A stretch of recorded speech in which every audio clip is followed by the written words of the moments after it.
Huh. On behalf of Labor Access and Working People's Coalition, I invite everyone for this webinar. This webinar is called Examining Workers' Housing Schemes Past, Present, and the Best Practices. We have been doing, Labor Access has been doing webinars region-wise. We have been doing we have done it in the West region, the South region, one of the North region. The idea is to be able to map what were the practices, what were the best practices of the past, and what are the practices now, how they have been influenced, and who have benefited from these practices on housing, and how a large section yet remains deprived of a decent affordable housing. So the idea is to be able to learn from our past exercises and to see what has gone wrong now, to be able to advocate for something that will be really affordable, resilient, dignified housing for the informal sector workers largely, but workers at large. So we are looking at the Eastern zone today, and we have two states. So we started with the webinars for the Western zone. We had Maharashtra, Gujarat, and Rajasthan. For the Southern zone, we had Kerala, Tamil Nadu, Andhra Pradesh, and Telangana. For the Northern zone, we had unfortunately it became quite Delhi centric, but the idea was to look at other states as well, but we'll eventually organize one more. So and then the Eastern zone, we divided it into two halves. We are looking at Bengal, and we are looking at Orissa today. And we'll be having another webinar which will look at the states of Jharkhand, Bihar, Assam. Then we might do one in the Northeast, depending on depending on whether WPC is able to get the contacts and right people to bring together. At the same time, we'll also be looking at the newer states of Jammu, Kashmir, Ladakh, and the other northeastern region. And we would like to do one more in the north.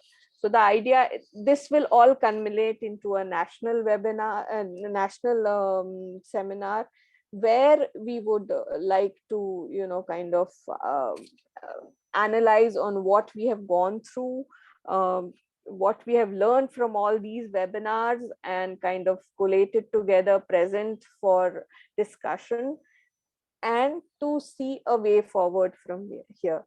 So we have a very august panel today, and to moderate this panel, we have Ratula. Ratula is a dear friend. I'll introduce Ratula and then hand it over to Ratula to take it forward. Dr. Ratula Kundu is an assistant professor at the Center for Urban Policy and Governance at TIS, Mumbai. She has a PhD in urban planning and policy from the University of Illinois, Chicago. In 2010, she completed her PhD. She teaches courses on urban planning and urban transportation. Her research interest is in understanding the different trajectories of production of urban space, and particularly how it plays out for the marginalized groups, their experiences, how practices are, and she has worked on several collaborative national and international research projects on urban issues related to housing, infrastructure provisioning, and governance. To Ratula, and I would request Ratula to moderate today's session. Thank you. Good evening, everybody. Thank you so much, Shweta, for that more than generous introduction.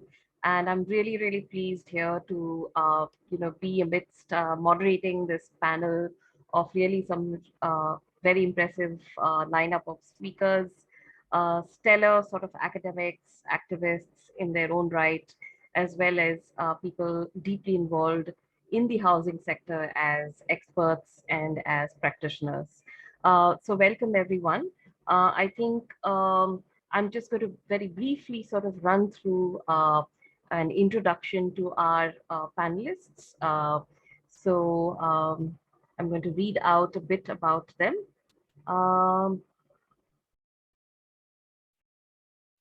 so first of all, we have um, Professor Malaya Chatterjee, and she is at the Department of Economics at Calcutta University. Uh, Professor Chatterjee has graduated from St. Xavier's College with honors in economics, and she then went on to do her post-graduation and doctorate from Calcutta University with specialization in urban and regional economics. She was also the director of the Center for Urban Economic Studies at the same organization from 2010 to 17. She's also coordinated a postgraduate diploma course on urban management and planning. Her areas of research are in urban land use planning and urban development, growth in small and medium towns. And she also contributes regularly to Bengali newspapers and journals on urban issues. And as everybody will know in Calcutta, she is that deep fountain of knowledge with whom you turn to if you need contacts on the ground, or you need to figure out, what is the current kind of scope of research going on in the city. Uh, so Professor Chatterjee will be speaking about the improvement of the slums in Kolkata. We next have Professor Shovanik Roy. And Professor Shovanik Roy is a professor at the Department of Architecture, Town and Regional Planning, and he's also the founder director of the School of Ecology, Infrastructure, and Human Settlement Management at the Indian Institute of Engineering, Science, and Technology at Shibpur.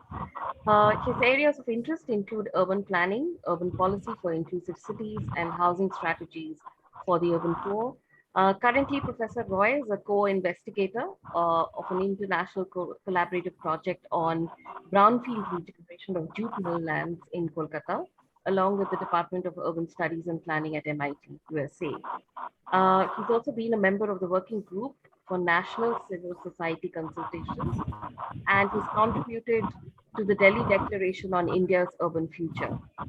And he's also been an advisor to the task force on West Bengal's urban strategy. And of course, he's published extensively in several international and national journals on various issues on contemporary urban issues. I next turn to Sri Kalyan Roy. Sri Kalyan Roy is a postgraduate in economics from Calcutta University. He's also attended the special program on urban and regional studies at Massachusetts Institute of Technology, MIT, USA. And he's worked with the Kolkata Metropolitan Development Authority for over 36 years now. In KMDA, he has worked in three broad areas: urban economic analysis, project appraisal and evaluation, and public-private partnership. He retired as a director of KMDA, but he continues to work as a senior consultant in the urban development sector, bringing his vast experience and expertise to the design and implementation of urban development projects, having piloted several public-private partnership initiatives in the state of West Bengal.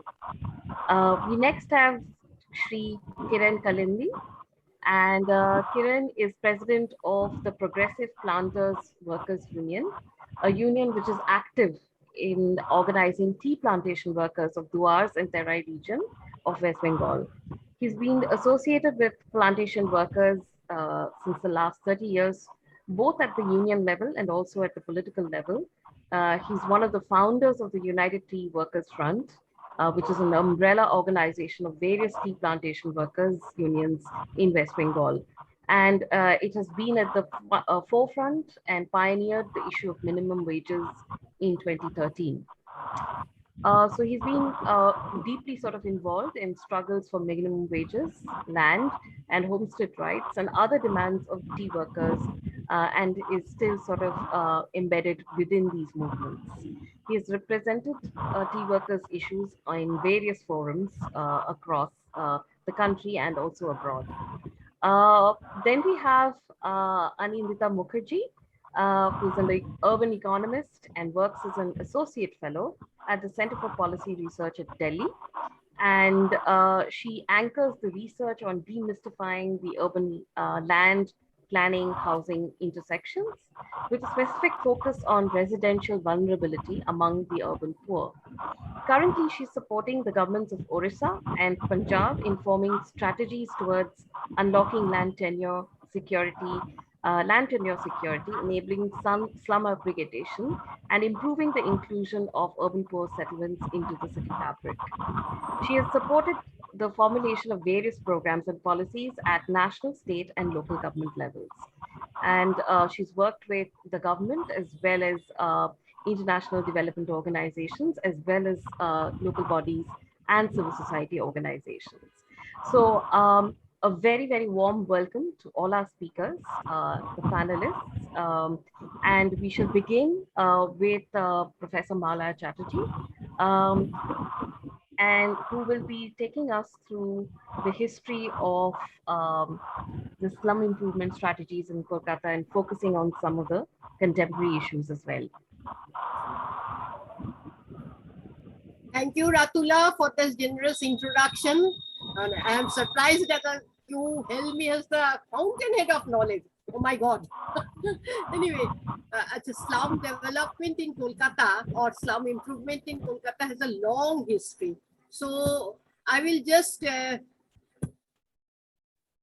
I'll just try to give up some of the details of history, because I cannot cover the whole of thing.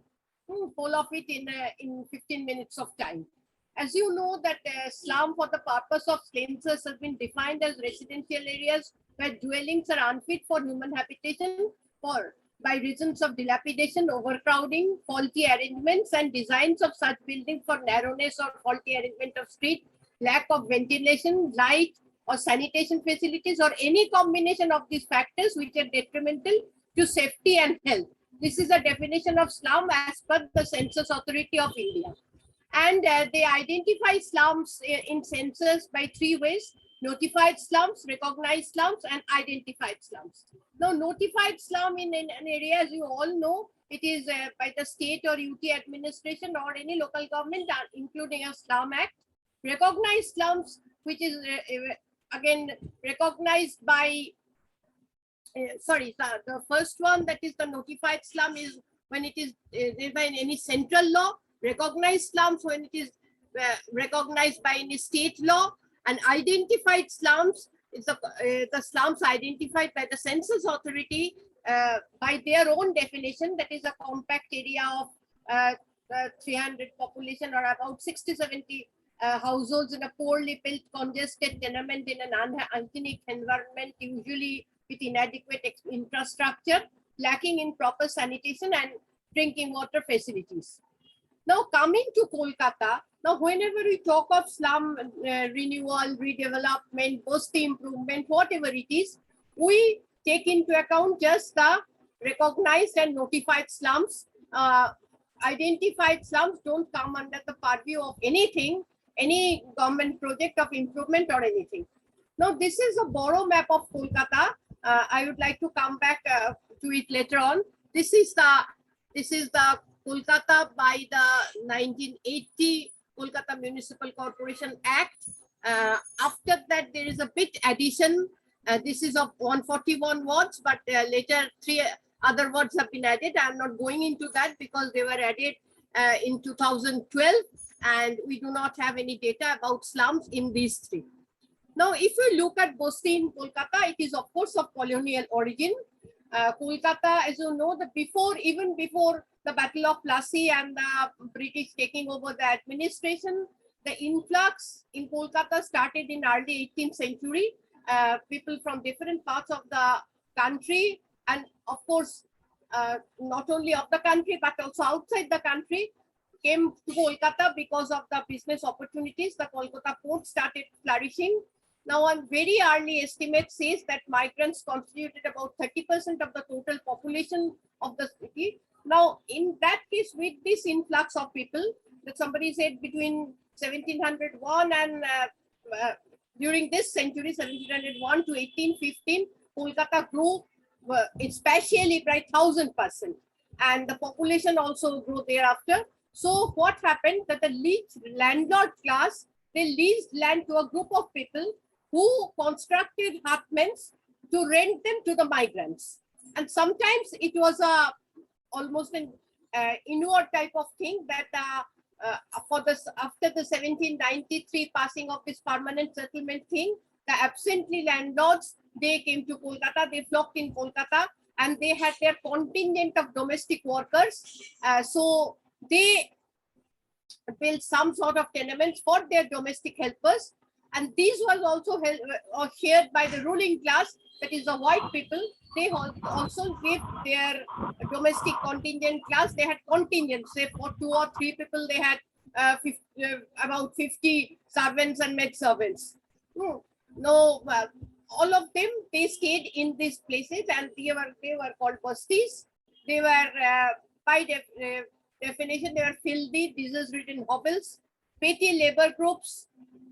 Other than this thing, that the domestic workers and others, petty labor groups clustered, and clusters based on occupation, divided on the basis of caste, ethnicity, and religious groups, and their tenements were spread all across the city.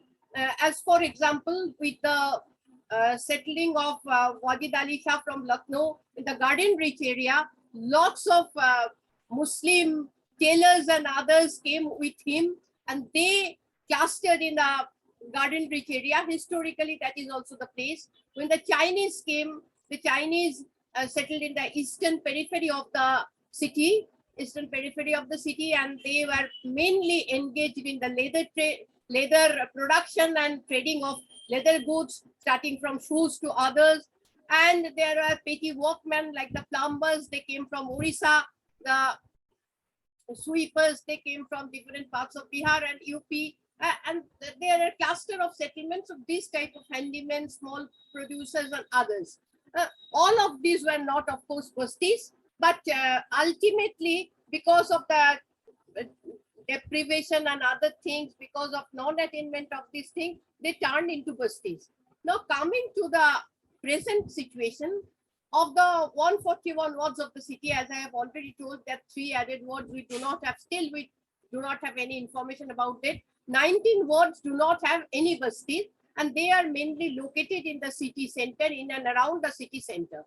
Otherwise, they are scattered all over the city, some in the central location, some in the affluent wards of the South Kolkata, in wards with major proportion devoted to institutional area, and some in the added areas. The 1980 Kolkata Municipal Corporation Act that incorporated 3 surrounding municipalities, Garden Reach, South Suburban, and Jadavpur, of which Garden Reach and South Suburban were old municipalities, but Jadavpur was just constituted in 1976. So total number of bastis in the city is about 1,236, and the total population is about 12 lakh, and male and female distribution is almost the same. That is the common myth that the bastis are of male bastions. That is not true, at least in case of Kolkata. Kolkata, the average size of the bastis is 25,137 square kilometer, and the largest being almost 10 times of this size. Now, if you look at the borough-wise distribution, you will be surprised to see, as I was saying, that they were divided all over the city, but the most number of bastis are in borough 7 and 8, which are located almost in the central part of the city. Central part, this is a mystery, because as we all know that the land use follows land price. So why should the central part of the city should be infested with so many bastis and others? I'll be coming to that. That will be the last part of my this presentation, that why they are still there and what is going to be their future. Now, if you look at the borough-wise slum family and population, you will also see not only in the number of the bastis, but also in terms of population and family size. Borough 7 Borough 7 is the highest contributor, and also Borough 15, which is of course one of the added areas.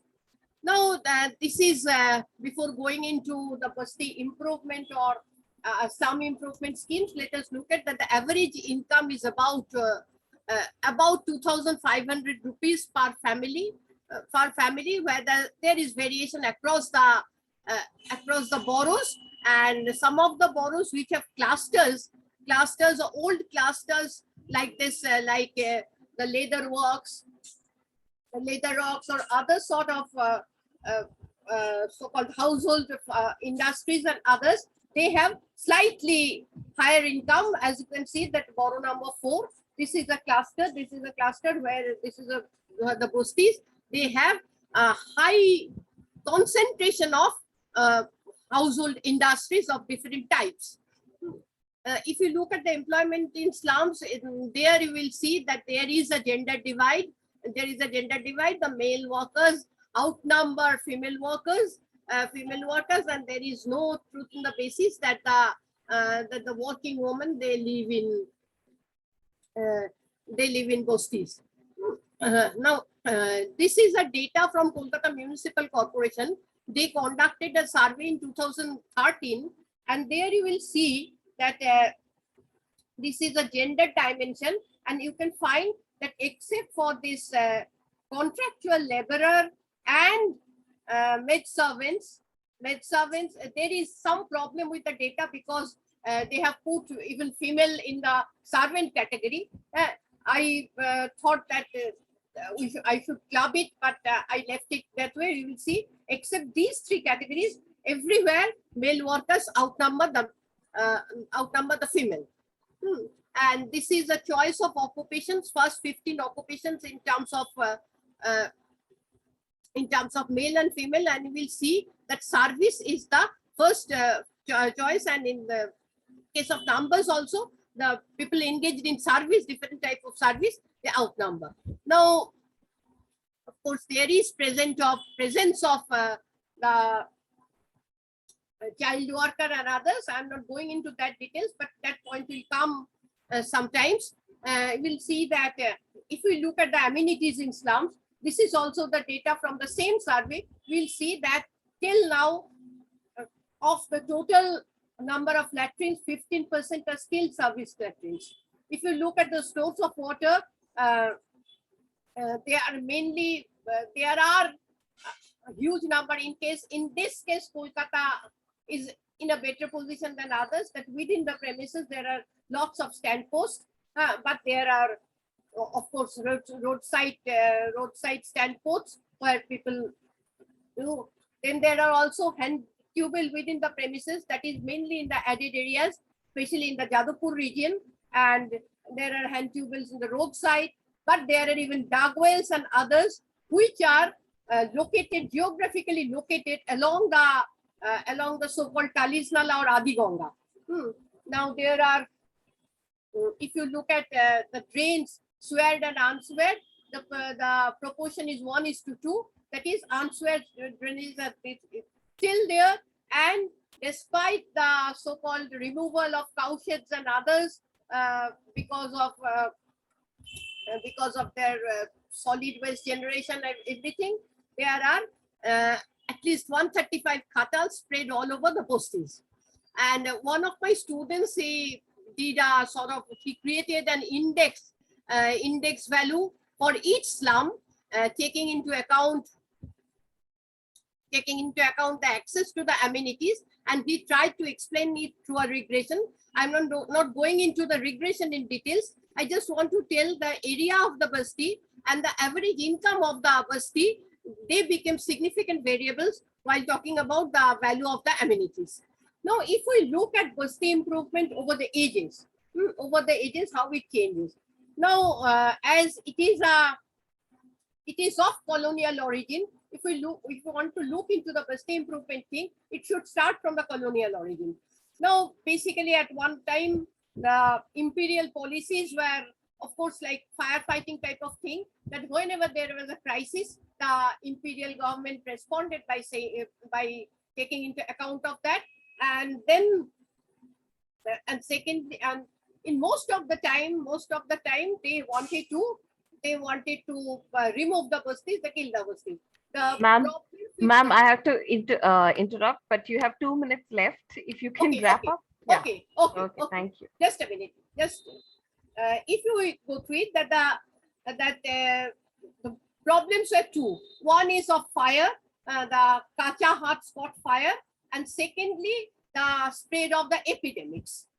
So there was a big change in imperial laws in 1880s, and the major change that came with the Bastis with the Constitution of the Calcutta Improvement Trust in 1911. They were the first to take up the Basti improvement thing, and that was taken up by when the Calcutta Corporation was being controlled by then the Swarajya Party. At first, the Kundu Chittaranjan Das was the mayor, and Netaji Subhash Chandra Bose was the CEO, and then Netaji Subhash Chandra Bose was the mayor, and he, as a person, he took personal interest in the improvement of the slums. And at that time, each of the slums were equipped with a primary school and a dispensary. But the major change came after the so-called or independence. You know, after independence, there was refugee influx, but the refugee colonies are not under the purview of this thing.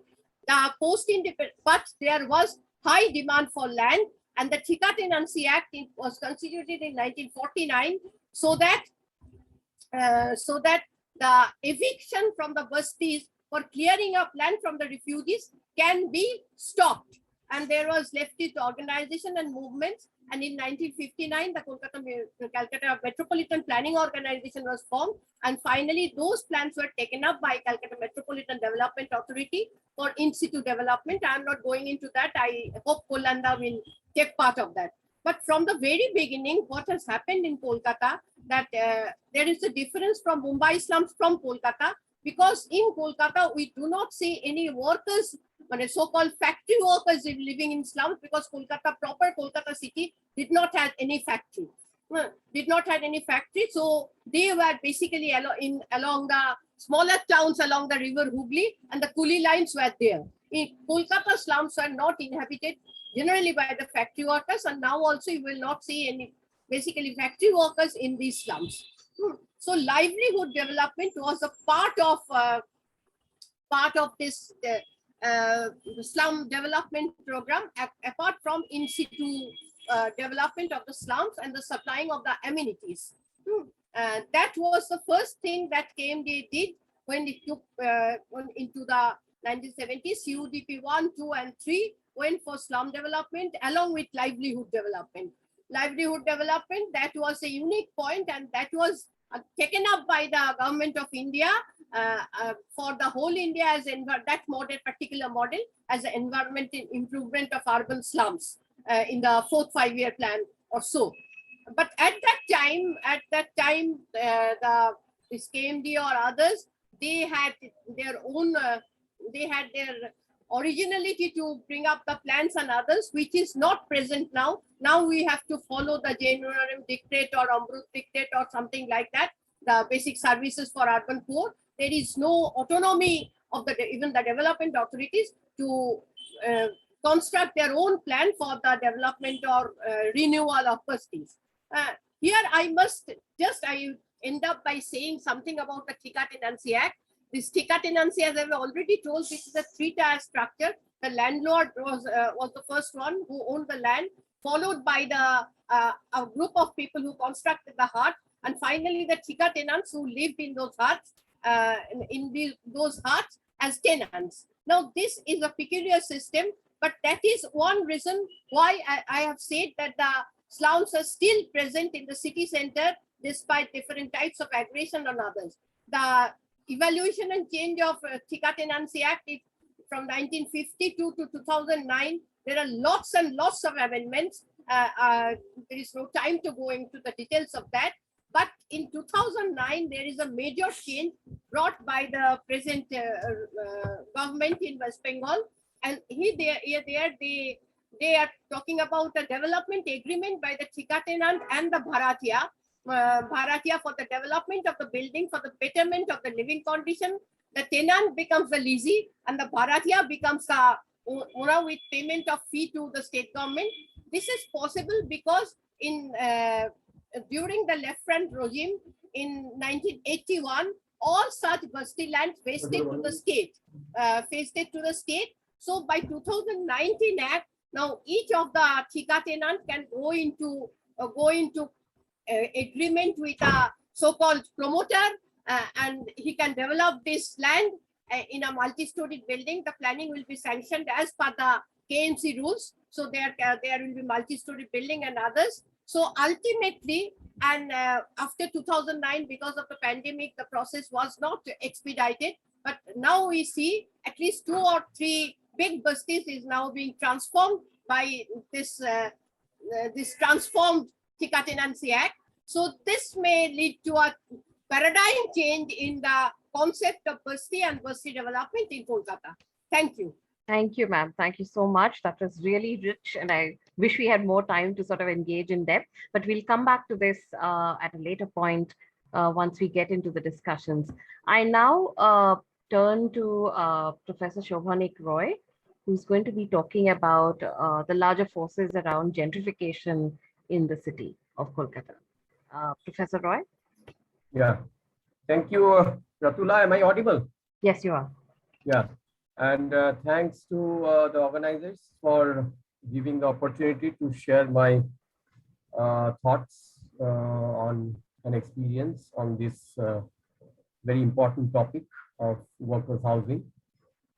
And also thanks to Professor Chatterjee for setting the context. It would become much easier for me to explain the topic on which I'm going to tell, that is urban transformation in and around the closed industrial lands and what are their implications for housing rights and the public health issues of the low-income urban population in Calcutta. Though I say it is Calcutta, but it's actually, as Professor Chatterjee has mentioned, that it is Calcutta city right now. In fact, it was earlier also it is a concept of twin metropolis, that is Howrah on the western part of the side of the river.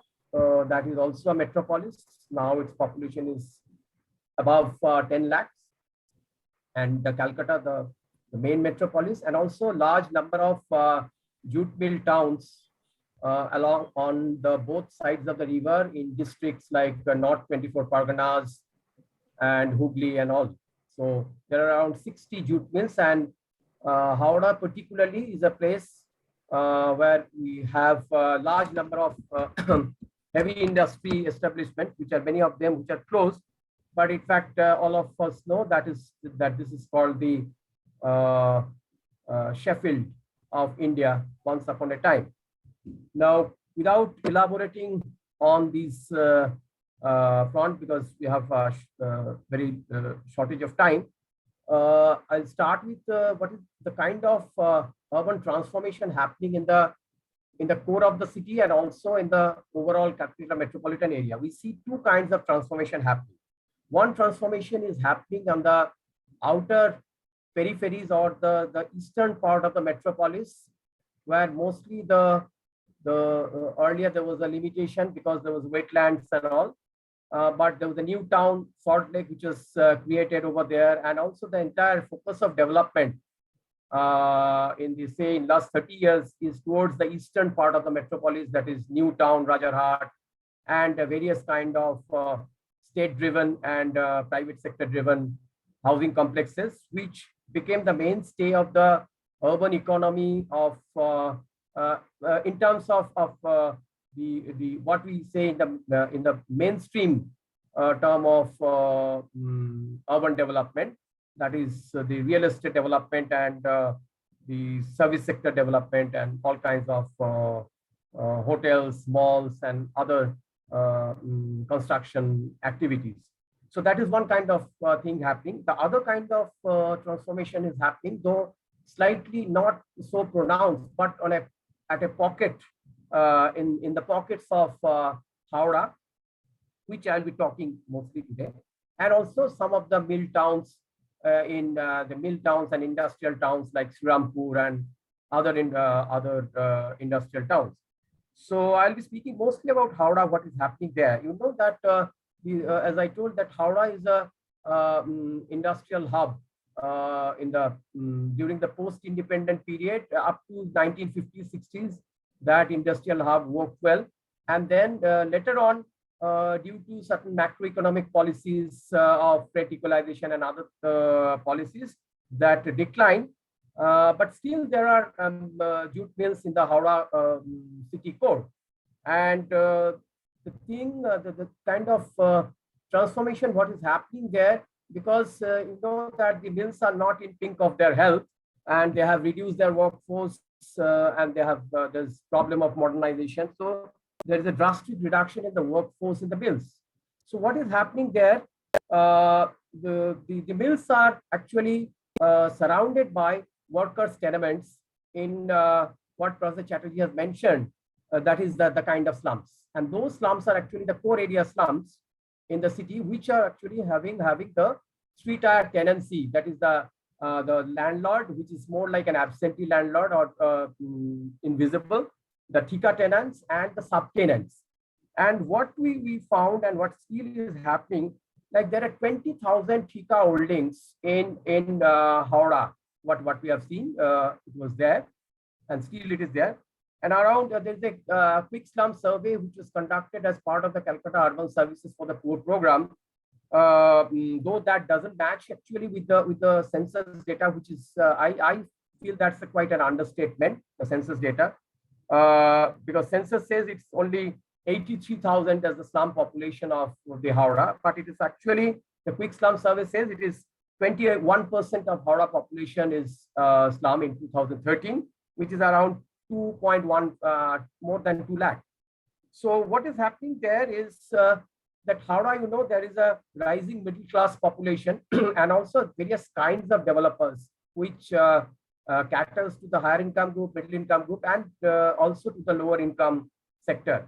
So there is, in fact, there is a demand for housing in all the sectors.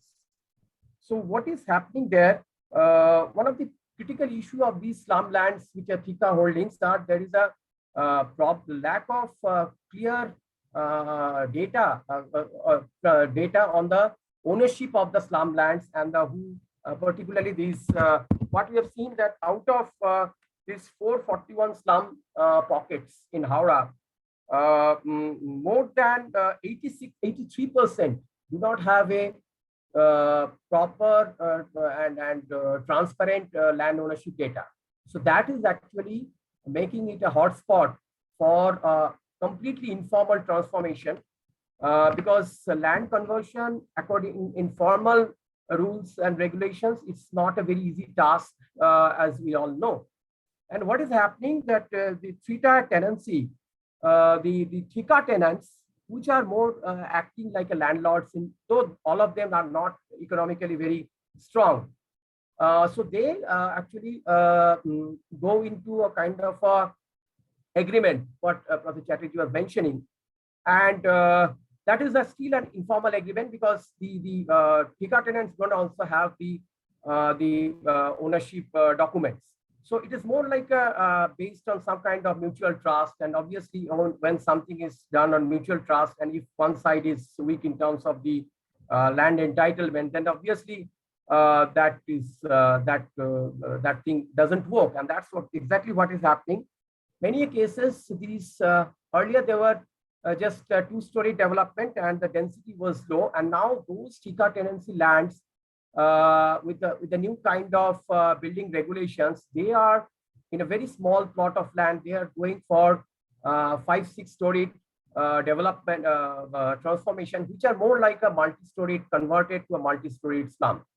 And in fact, one of the ward where we have done the survey, where we saw a kind of density which is unthinkable even in other parts of Howrah. Though Howrah is called as a very high density city, But what we calculated in the central part of Howrah, one of the Thika tenancy ward, almost 80% land is owned by Thika tenants. There, the density is close to 1 lakh, almost 93,000 persons per square kilometer. And that is the present kind of density which we calculated from the satellite image and through our survey. So that is the kind of situation that on one hand, there is the physical degradation of the entire quality of life, the fire hazards and other kinds of things. The other is in terms of the evictions also. Many of the subtenants who are used to stay over there, they cannot give the higher rent after the redevelopment, and many of them are being evicted. So that is one thing. Second is even the Thika tenant who is going on at some kind of a trust-based agreement, they are also exploited to a large extent. So that's the kind of situation which is completely happening outside the mainstream planning or the ULB knowledge, but that is a regular activity. And almost the entire central part of Howrah or northern part of Howrah is now transformed to a situation where it is very difficult to have any kind of planned infrastructure to put in place there. So this is the kind of situation, and that is leading to health hazards, different kind of disease. And what we have seen also in this during the pandemic, there's also large scale virus spread in this place, and we did the survey, and what they said also that there is regular incidences of fire, and that is what is happening. But people are really helpless because there is hardly any rule, and even the rule is now in favor of this kind of development. And in absence of land title documents and proper ownership papers, what can happen? This is a clear indication of that. So yeah, I'll just conclude with this, that there is a need for some kind of state intervention and inclusive renewal. But the problem is that this is in the core area of the city, and the land value is also very high. So this is a kind of a situation where the density is very high. The land price is also touching almost the roof, and even the houses which are being the middle class, the upper middle class apartments which are being sold over there, that is comparable to some of the good middle class neighborhoods in Calcutta. So that's the kind of situation over there, which makes it a very difficult situation to intervene now, because the time when it was possible, nothing was done. But probably now this is a time when this may not be possible to go for a large scale redevelopment or anything which has any future over there. But there is a need for upgradation or improvement, and to look into the issues of vulnerability, particularly the vulnerability in terms of health, in terms of various kind of airborne or waterborne disease. So there is a need for mapping of these various kinds of vulnerability, and looking into this point from the perspective of urban resilience, particularly, which has become so important in the present context of climate change and other kinds of hazards which the city is facing, particularly the core city is facing in Calcutta and also in Howrah. So I'll just conclude here that we need to take a approach of upgradation and improvement, and so that the further eviction or gentrification doesn't happen, and also the kind of hazards in terms of not only the health hazards but also the disasters which is likely to happen in future. Yeah, I would end here, and if there is some question, we can take up. future. Thank you, Shovanik sir. I think you brought in sort of the context within which we see the complexity of the slum sort of redevelopment projects happening, where they're located.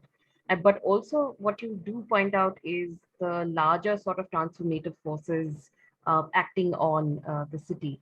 And this also brings up, interesting questions about who is the worker in the city, where are they located, what are they actually doing in terms of work, what is their means of livelihood, and what are therefore their demands with respect to housing.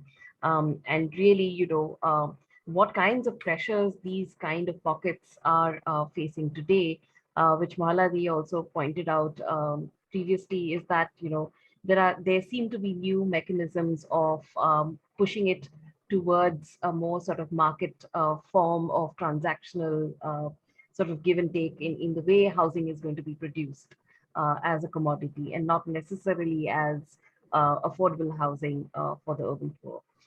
We now sort of move to our next speaker, and we have with us Sri Kalland Roy, who's with CREDAI at the moment, and will actually be talking about the role of CREDAI in Calcutta. Sri Kalland Roy, the floor is yours.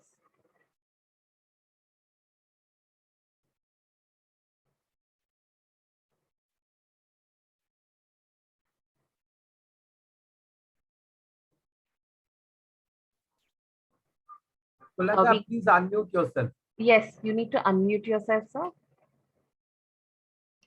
Unmute. There'll be a button, the speaker button, you need to unmute.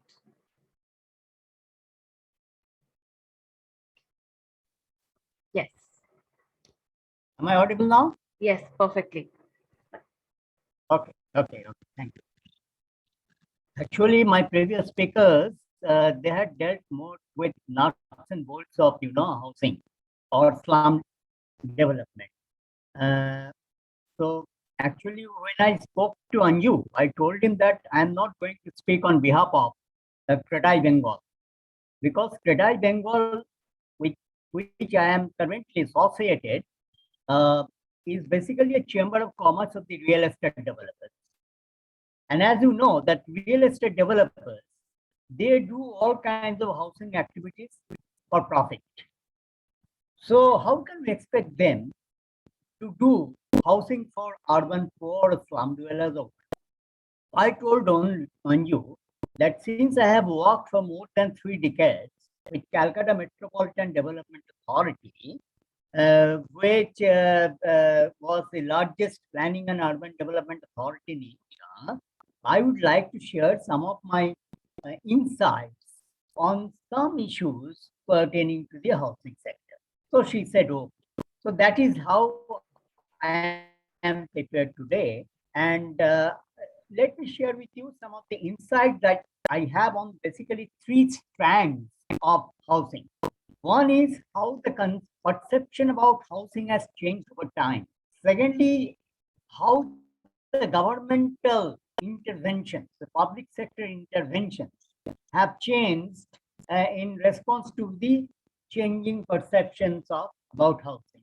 And third, I'd like to share with you what CMDA has done in the housing arena. So now about the changing perceptions, I would first like to point out that, see, I know that the seminar focuses on, the webinar focuses on the housing for industrial workers. But when this concept gained importance or popularity, it was a time when the state of West Bengal was bustling with industrial activities.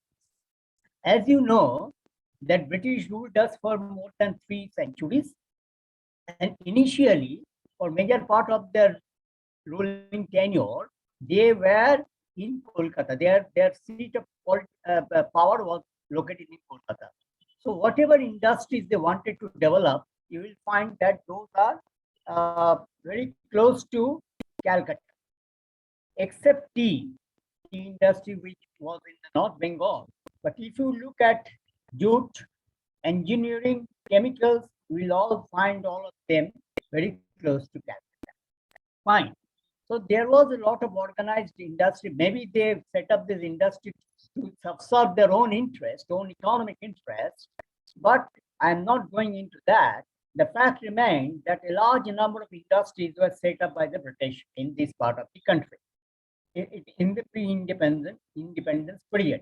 Now, these organized industries obviously required huge supply of labor. Now, West Bengal, the Bengalis especially, they were not much, geared to take up those industrial workers' employment. So many from faraway places of India had come to West Bengal, to Calcutta and neighboring areas, and took up the employment in different industries. Now, what the British did, they did some housing for the white collar employees. But as far as the blue collar laborers were concerned, they had left to fend for themselves. Now, so what they did, they settled down wherever they could find some kind of, habitat. So mostly they settled in low cost, sub-human kind of situation existing in those habitats. So they finally settled down there, and which later on came to be known as slums, or in local parlance, bastis. Now, after some time, what happened, since the environmental hygiene absolutely was absent in those habitats, they began to offend the well-to-do neighborhoods. Then the ruling elites thought that, why don't you do some kind of, housing for the industrial workers? So what they did, they engaged Calcutta Improvement Trust, which had come into being in 1911, to do some industrial housing. The Calcutta Improvement Trust did some in both pre and post-independence period. And in the post-independence period, Calcutta Improvement Trust was joined by West Bengal Housing Department as well as West Bengal Housing Board with schemes on housing for industrial workers. But as you know, those whatever was created was too inadequate. So slums continued to proliferate in Calcutta and surrounding areas. Now, if we want to understand as to what caused the changes in perception, we need to look at four major events. Okay, what are those? The first is following the partition of India between India and Pakistan in 1947. Calcutta and its immediate hinterland received a large number, more than 4 million of refugees who were mostly Bengali Hindus. So they had migrated from then East Bengal to West Bengal.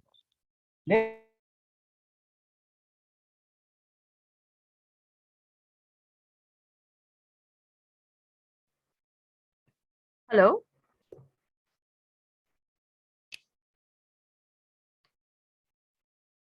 Hello. Yeah, I don't know what has happened. Have we lost him? Looks like it. Okay. Yeah, seems. Maybe we give him a minute.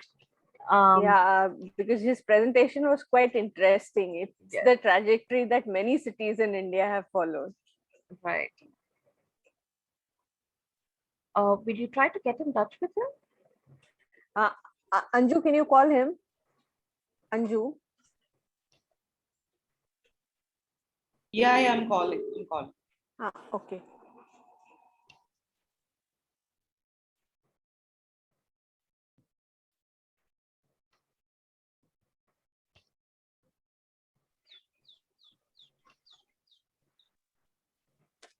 In the interim, if anybody wants to make a comment, maybe Ratula, we can invite somebody to. Yes. From the participants, anyone. Yes, we actually have a discussant in the form of Shushavan Dhar, who is also involved with trade union activism in the city and in the state. So maybe Shushavan, if you would like to sort of comment on the first two presentations, that would help, and maybe add in a bit of your own take on the situation. Yeah, I think I will. Kiran will be speaking later on the housing condition of tea plantation workers. So if there's a gap, if there's something to fill up, I will be there and I can add to that. Uh, mm, Not much to add to the. It was excellent presentation. A lot to learn from.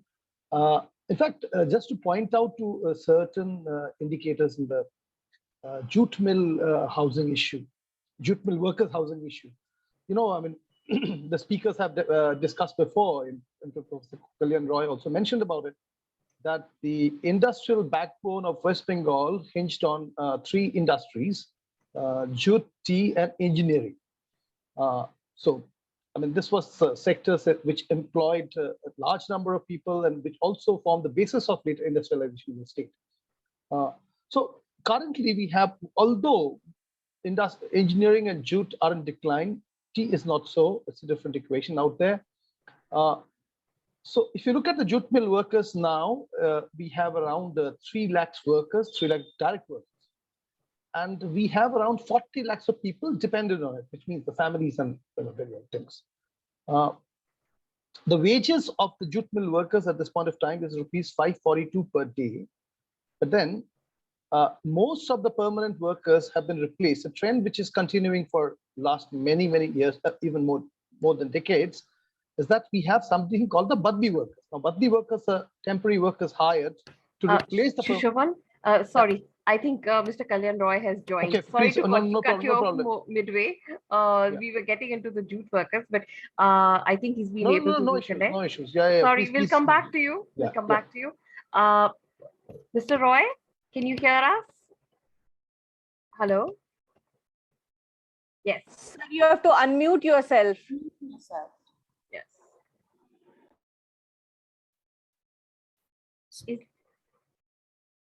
So you just need to unmute yourself.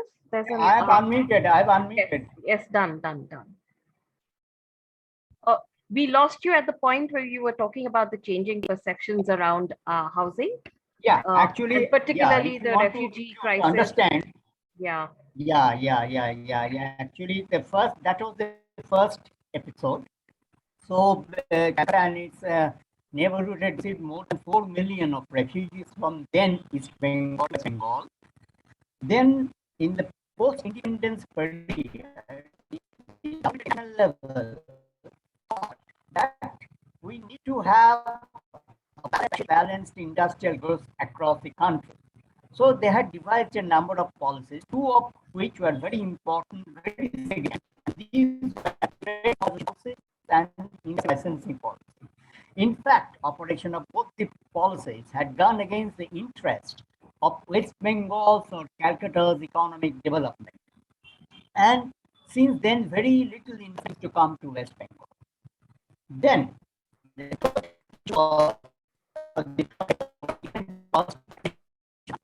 entire country was passing through stagnation, especially in the industrial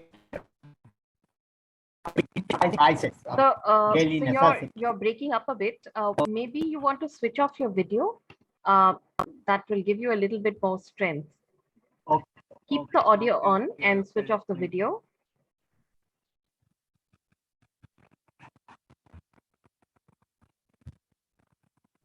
Yes.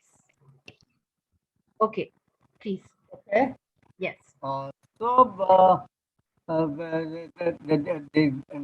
Unfortunately, the stagflation, and what happened as a result of that, most of the large-scale organized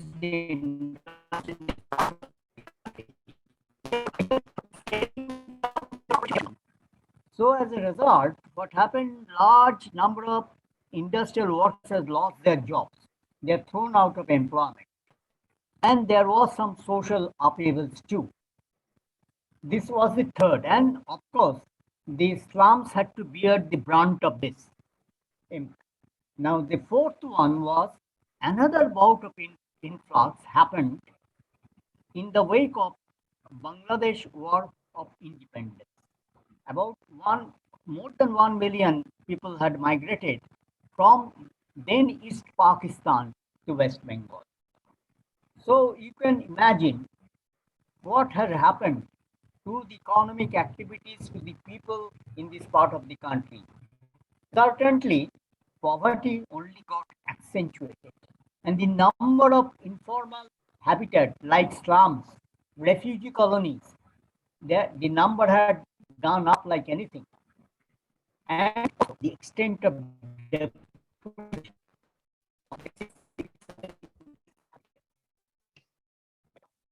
I mean, by no measure.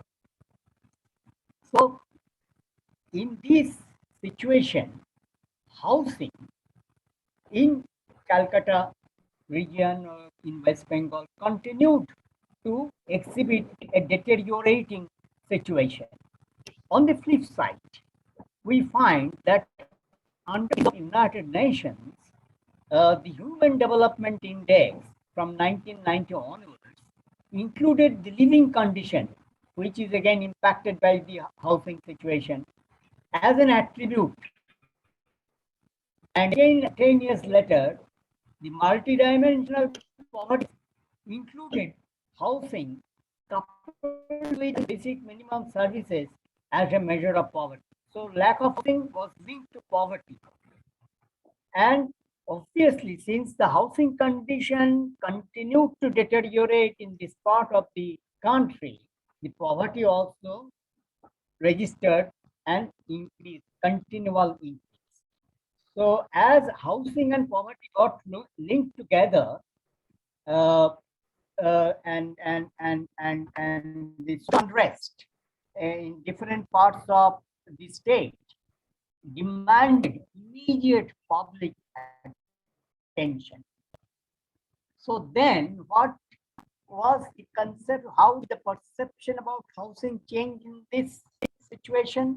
It has changed from housing for industrial workers to housing for urban poor. I wouldn't say housing, I would call it shelter, because housing is just a dwelling unit, and shelter includes, the incidental urban services, facilities and services to a dwelling unit. So the perception has changed from housing for industrial workers to housing for urban poor. Now let me go to the second issue, which is that what has been or what have been the governmental responses to the changing perception. Now, in talking on these, I'll be switching between national, state, and local level, the city level. So let me first start with the 5-year plans that was initiated in the country in 1951.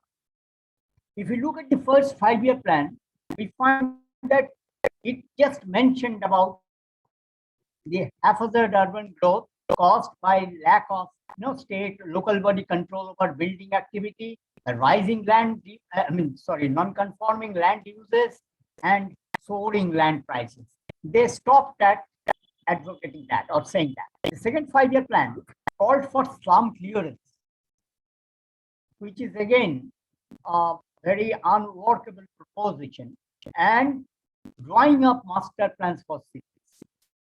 And third 5-year plan, what they did, they provided some budgets for housing development and also some budget for master planning exercises in major cities and towns. And you find that all through these 3 plans, the concept of urban development was nowhere in sight. So in the 4th plan onwards, the Planning Commission for the first time recognized the need for an holistic approach to urban development. So housing, as it was, forms an integral part of housing, urban development. And again, it is not merely houses, it is houses along with basic civic amenities.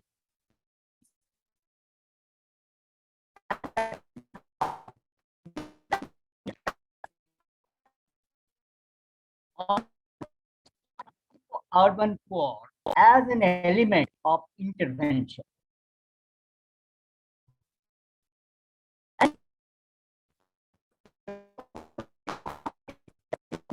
And if we want provisions to be sustainable, we also need to reduce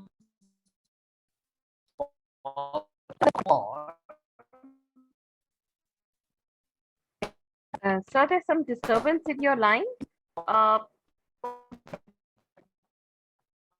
Hello?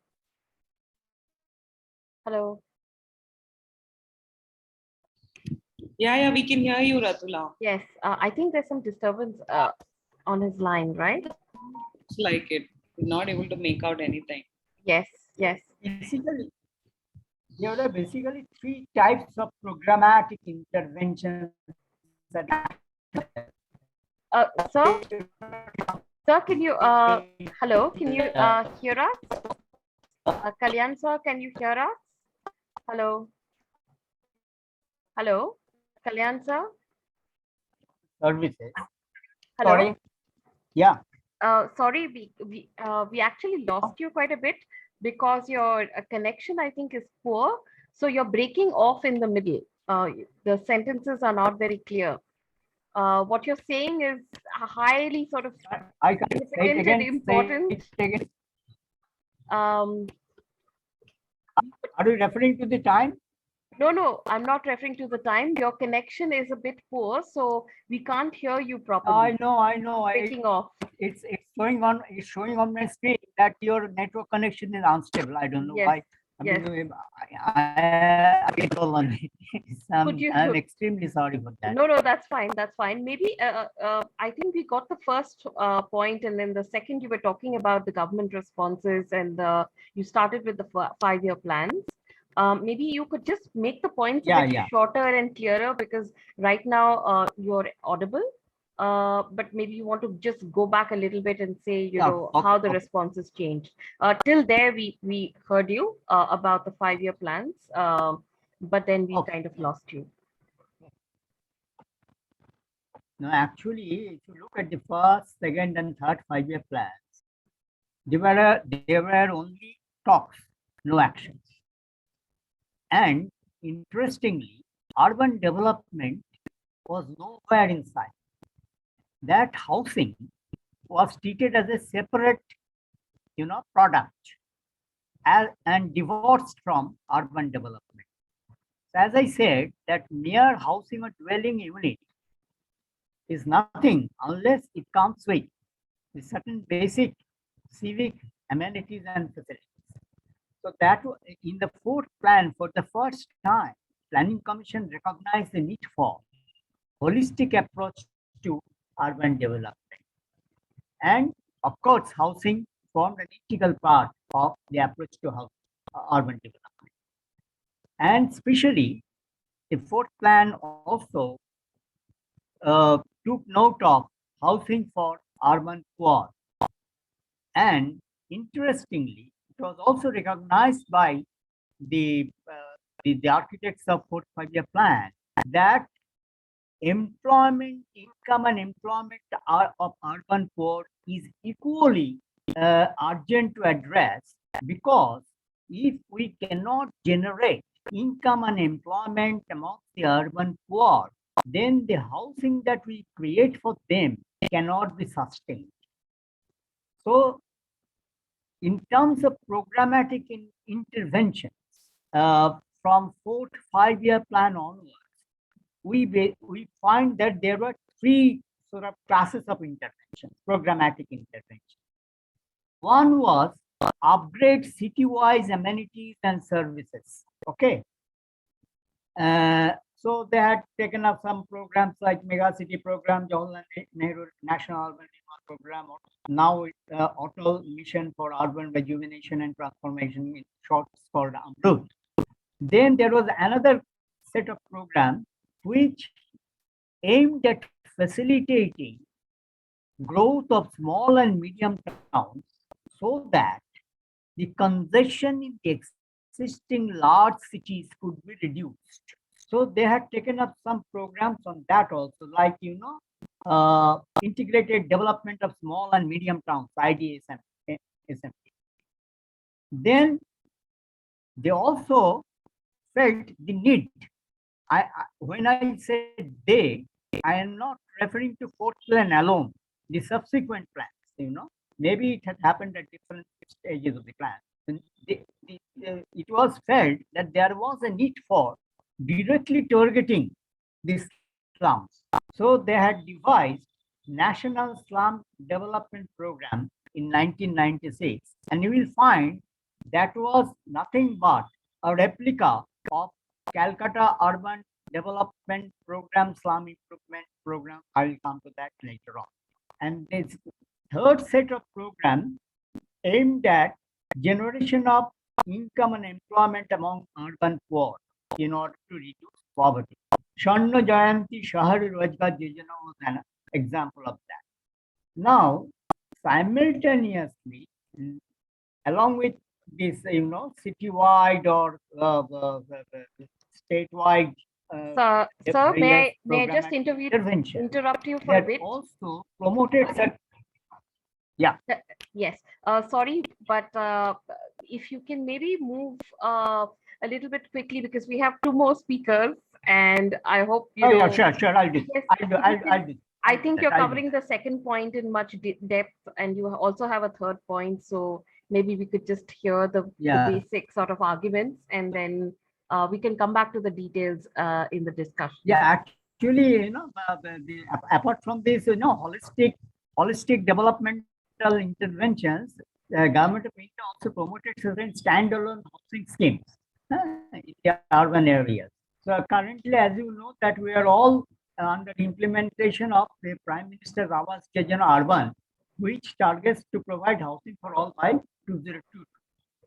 So, let me skim. So if you look at the change in programmatic interventions, we find that initially it was housing, then it has changed in favor of housing infrastructure development, urban infrastructure development, including housing, and then it focused more on targeted interventions, housing for urban poor. Okay. So let us now turn to the third question. That is, what was the kind of intervention that was carried out by Calcutta Metropolitan Development Authority? In this context, I think it would be very unfair if we do not mention about Calcutta's urban planning efforts that was considered to be pioneering in India. Between 1960 and 1965, an organization called Calcutta Metropolitan Planning Organization produced a plan called Basic Development Plan, which is still considered to be the guitar for Calcutta's development. And so it was the Basic Development Plan for Calcutta Metropolitan District from 1960 to 1965. Sorry, 1966 to 1986. So that was the planning horizon.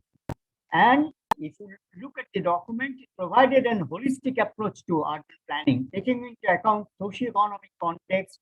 And at the end of the plan document, it had annexed a short-term action plan, wherein it had listed multi-sectoral projects for immediate implementation, including some of them in slum areas. Now, unfortunately,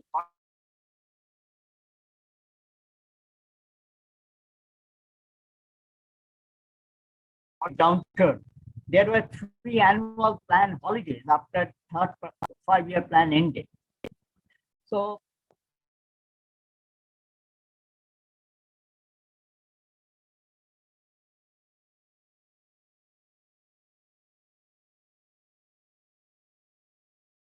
I think we have to just let him go.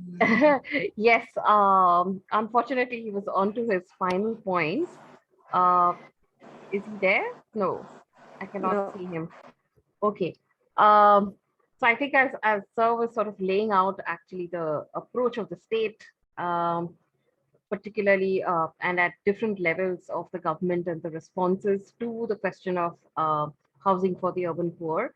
And I think that brings a different kind of perspective from within the state itself. So maybe we will now shift to our next speaker, Kiran. And here, I think it was important to sort of look at the context of a particular group of workers and their sort of, the movement to sort of include housing as a part of their claims as well, in their struggle for livelihood, in their struggle for recognition, etc. Kiran, over to you. If you can bring to us the struggles of the tea workers and how they have dealt with the question of housing. Namaskar. Are you hearing me? Yes, we can hear you. May I speak in Hindi and Bangla? It will be more clear for me. आप हिंदी में बोलिए तो सबको मालूम पड़े। Thank you. नमस्कार। मैं विशेषकर चाय बागान के क्षेत्र के बारे में बोलना चाहूँगा, जो संसार के हमारे भारत के भीतर में ही बहुत सी चीज है जो बागान के भीतर में, क्योंकि state with in this state है, प्राइवेट एस्टैब्लिशमेंट। यहाँ तक कि रास्ता में भी आपको मैनेजमेंट का परमिशन होकर जाना नहीं सकिएगा। और गवर्नमेंट कोई वेस्ट बंगाल गवर्नमेंट हो या इंडिया गवर्नमेंट का कोई भी स्कीम डायरेक्टली टी गार्डन में वो लोग नहीं कर सकते हैं, क्योंकि कानूनी ऐसे है कि प्राइवेट मैनेजमेंट का इच्छा के बगैर में कुछ नहीं हो सकता है। लेकिन मैं इसको थोड़ा शुरुआत से ये जो परिस्थिति हुआ उसके बारे में रखना चाहूँगा, तो सबके लिए मेरा ख्याल से यहाँ का परिस्थिति जानने के लिए बढ़िया होगा। दूसरे क्षेत्र में आम जो सोसाइटीज है, यहाँ के नागरिक है, राज्य के भी निवासी है, उनको जानना तो जरूरी है। ये हो गया 19वीं शताब्दी में जब चाय का यहाँ पर अंग्रेजों द्वारा, विशेषकर ये जो इंडस्ट्री नॉर्थ बंगाल में इतना बड़ा इंडस्ट्री है, सबसे ज्यादा वर्कर लाखों इसमें बसवास कर रहे हैं। तो इस सेक्टर में अंग्रेज अमल में जब भारत स्वाधीन नहीं हुई थी तब अंग्रेजों ने छत्तीसगढ़, झारखंड, बिहार, उड़ीसा, इवन मध्य प्रदेश, उधर से कुल्ली चालन के माध्यम से, मैंने कुल्ली चालन के माध्यम से लाके इधर इन लोग को बसाया हम लोग आदमी से। और यहाँ पर इस चाय बागान को लगाने के लिए, बसाने के साथ ही साथ कुछ ऐसे नियम कानून किया ताकि यहाँ आके आदमी फिर वापस ना जा सके, अपना जो जन्म स्थान था, जन्म जो राज्य था वहाँ पर ना जा सके। उसके लिए ऐसा कानून बनाया, मैंने इंडियन इमिग्रेशन एक्ट के तहत में ऐसा बनना है कि मैनेजमेंट का परमिशन छोड़ के कोई हम लोग जा नहीं सकते हैं अपना देश में। तो इस तरह से एक बनाया गया। तो क्वार्टर के नाम में प्रथम में तो खर का घर होता था, बांस का, खर का, और विशेषकर चाइना से उस समय इधर मिस्त्री नहीं थे, तो चाइनीज लोगों ने आके, चाइनीज मिस्त्री सब आके जो क्वार्टर सब बनाया, उस अमल का क्वार्टर में अभी भी, उसी क्वार्टर में अभी भी आदमी रहने के लिए बाध्य है। इसमें ना रिपेयरिंग नहीं हो रहा है, अभी किसी क्वार्टर का रिपेयरिंग नहीं हो रहा है, नया क्वार्टर को देने का बात ही छोड़ दीजिए, उसी अवस्था में रहने के लिए मजबूर है। सबसे एक ट्रेजेडी है मानवता के नाम में, वो हो गया कि हम जैसे समय के साथ में फैमिली बड़ा हुआ, 2 रूम का घर कहीं पर बना हुआ है, तो उसमें ही माने पूरा फैमिली को एक जगह रहना पड़ रहा है। और किसी प्रकार से यदि अपना घर भी यदि थोड़ा सा एक्सटेंशन करना चाहे, एक हट भी यदि बनाना चाहे, प्लास्टिक के पास भी बनाना चाहे, उसका भी परमिशन अभी नहीं मिलता है। कोई अगर जबरदस्ती बना दिया जरूरत के हिसाब से, बांस का चक्कर का घर बना दिया, तो मैनेजमेंट क्या करता है, उसको नोटिस देता है कि ये जो घर है, ये जो जमीन है मेरा है, इसमें तुम लोग कुछ नहीं कर सकते, उनको नोटिस देता है। उनको इवन काम से सस्पेंड भी कर दिया जाता है। और डिसमिसल के भी बहुत सारे केसेस है हम लोग के पास में, ये घर का चलते। इस परिस्थिति में यहाँ का वर्कर सब है, और इसको क्वार्टर तो उन लोगों की भाषा में, सरकारी भाषा में प्लांटेशन लेबर एक्ट में क्वार्टर उन लोग बोले हैं, लेकिन ये जैसे एनआरसी सीसीए में सरकार ने डिटेंशन कैंप, डिटेंशन सेंटर बना के रखा है, उसी तरह ये डिटेंशन सेंटर हम लोगों के लिए, वर्कर को लिए बना के रखा हुआ है डिटेंशन सेंटर। क्योंकि इस क्वार्टर में अपना अधिकार नहीं होने के कारण घर दूसरा नहीं है, होमलेस पीपल है, लैंड नहीं है, इतना स्वतंत्र के पूर्व में इससे आके रहने वाले, बसवास करके इसको बनाने वालों के पास में यहाँ का जमीन का अधिकार तो नहीं है, 1 कट्ठा जमीन का अधिकार भी नहीं है, वो घर का अधिकार भी नहीं है। और उस घर में को बचाने के लिए, जिनको घर नहीं है, जमीन नहीं है, उसको बचाने के लिए बाध्य होना पड़ता है इनको यहाँ पर एकदम कम वेजेस में, वर्तमान में 202 रुपया वो भी 12% पीएफ उसी से करता है, प्रोविडेंट फंड का पैसा उसी में से करता है। 202 रुपया में घर परिवार इतना जन फैमिली चलाने के लिए बाध्य होना पड़ा। इस परिस्थिति में यहाँ पर वर्करों का अवस्था है। इसीलिए वर्करों ने मूवमेंट किया है इस बगान क्षेत्र में, चाय बगान क्षेत्र में, क्योंकि यहाँ पर फॉर्मल और इनफॉर्मल दोनों प्रकार के वर्कर्स हैं। मैंने बोलने को तो बोला जाता था कि ये लोग परमानेंट वर्कर हैं, लेकिन हकीकत में उनको जब अपॉइंटमेंट दिया जाता है उनको डेली रेटेड वर्कर वर्किंग से दिया जाता है, मतलब daily rated worker, permanent worker कोई वर्कर है नहीं।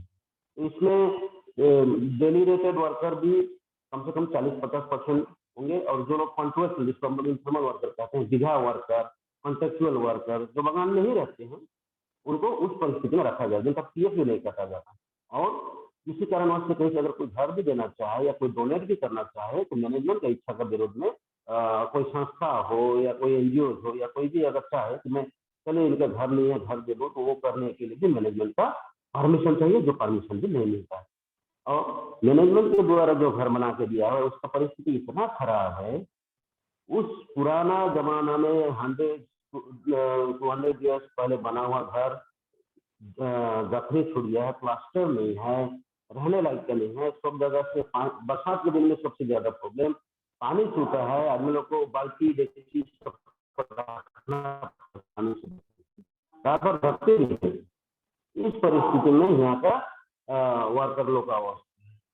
और दुख का बात है कि जब इसको लेके यहाँ का वर्कर का जब मूवमेंट हुआ, सभी trade union, independent political party बोलते तो है कि इसको जमीन तथा जिसमें वो चाषबाद करते हैं, पेडी लैंड, वेजिटेबल गार्डन और बाप दादा से करके आ रहे हैं, और ये जो घर है उसका इनको अधिकार मिलना चाहिए, मालिकाना अधिकार मिलना चाहिए बोलते हैं। लेकिन हकीकत में कानून हिसाब से इसका कोई रूपांतरित नहीं हुआ है, बहुत मैंने दयनीय अवस्था में। इसीलिए वर्करों की मूवमेंट जब हुई तो West Bengal government labour minister भी आए थे। यही बात हम लोगों ने रखा कि आज कोई आदमी 5 साल 10 साल 30 साल रहने के बाद में उसका मालिक हो जाता है, लेकिन अभी भी हम लोगों का आदमी वहाँ पर मालिक नहीं हो पाया, बाप दादा से बैठा हुआ उनको अधिकार नहीं दिया गया। तो जब मिनिस्टर ने मालिकों को सीसीटीवी के सामने ये बात रखा तो उनने एक ही कहा कि हम लोगों ने सब पेपर बैंक के पास में गिरवी रख दिया और उसका पैसा से हम लोग बगान चला रहे हैं, इसलिए हम भी अभी उस जगह का मालिक भी हैं।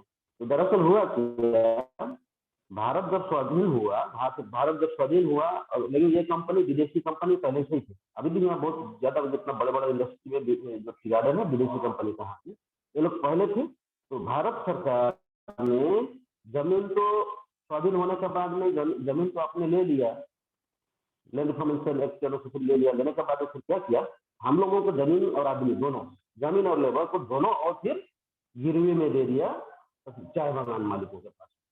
अवस्था ये है कि हमारा आदमी अभी भी गिरवी में है, अपना घर नहीं है, रनिंग वाटर का व्यवस्था कंपनी तरफ से नहीं है, अपने से जो व्यवस्था करना है करो। रूफ टीना अगर फूट गया तो उसको बनाने का भी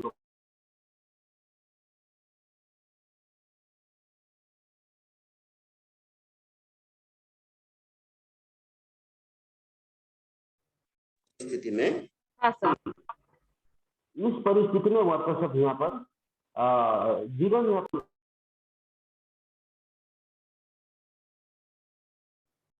सॉरी आप म्यूट हो गए फिर से। हाँ अब अनम्यूट है।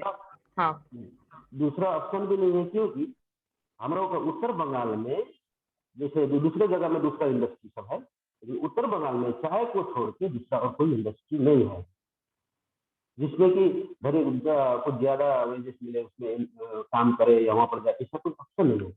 चाय के साथ में एक सोची समझी रणनीति के तहत कानूनी पाबंदी लगा के घर के इक्वाटर को दिखा के बांध के रखा हुआ है। हमारे आदमी काम करने के लिए वहां पर बॉन्डेड लेबर की तरह काम करने के लिए बाध्य हो, और वो जो क्वार्टर है उसमें इस पैसे से नहीं चला, या छोटा सा दुकान करेगा, पान चाय बीड़ी पान बीड़ी सिगरेट का दुकान, कुछ खाजा का दुकान करेगा, या फिर ये हांस मुर्गी छागल ये भी पालेगा, ऐसा भी नहीं है। क्योंकि ऐसा जो भी होता है तो नहीं दिया जाता है वो जगह में। तो इसीलिए सुबह 7 बजे से लेके पूरा 5 बजे तक हमारे आदमी 8 घंटा तो सिर्फ बोलने का है। ऐसे भी हुआ है जब सीजन प्लकिंग के सीजन में 6 बजे तक भी लाइट जला जला कर भी पत्ती तोड़ा जाता है। और कोई आयन कानून बोल के इस जगह में नहीं है, क्योंकि हमको लगता है ये जो स्टेट है, ये जो हमारा पश्चिम बंगाल स्टेट है, इससे भी ज्यादा पावरफुल है, ज्यादा उनका आयन कानून है। पश्चिम बंगाल की सरकार भी इसमें कुछ इंटरफेयर कर देता है। और एक पर जैसे वेज भी अभी इतने वर्षों से आंदोलन होने के बाद में भी हटा हुआ है। ये घर का अधिकार, ये जो है ये घर का अधिकार जिससे इन्हीं लोगों ने बनाया, हमारे लोगों ने बनाया, उनको मिलना चाहिए। ये एक ऐसा मुद्दा हुआ है, एक सेंटिमेंट इशू है कि इसको अलावा यहाँ का वर्कर सब और कुछ नहीं चाह रहा है, क्योंकि चाय बागान में इस हाजरी में अपने बाल बच्चों को है। और कोई भी बैंक हो या कोई भी हो, एजुकेशन लोन तक नहीं दे पाता है इनके बच्चों को पढ़ाने के लिए, क्योंकि इनके पास घर नहीं है, जमीन नहीं है। तो ये जो कंडीशन रखा जाता है बैंक में, इवन बहुत से है हमारा आदिवासी लोग कम से कम इस जनरेशन का चाहते हैं कि थोड़ा हायर एजुकेशन में जाएं, इंजीनियरिंग पढ़े, डॉक्टरी पढ़े, WPC करे, कुछ करे, ये कर नहीं पाते हैं।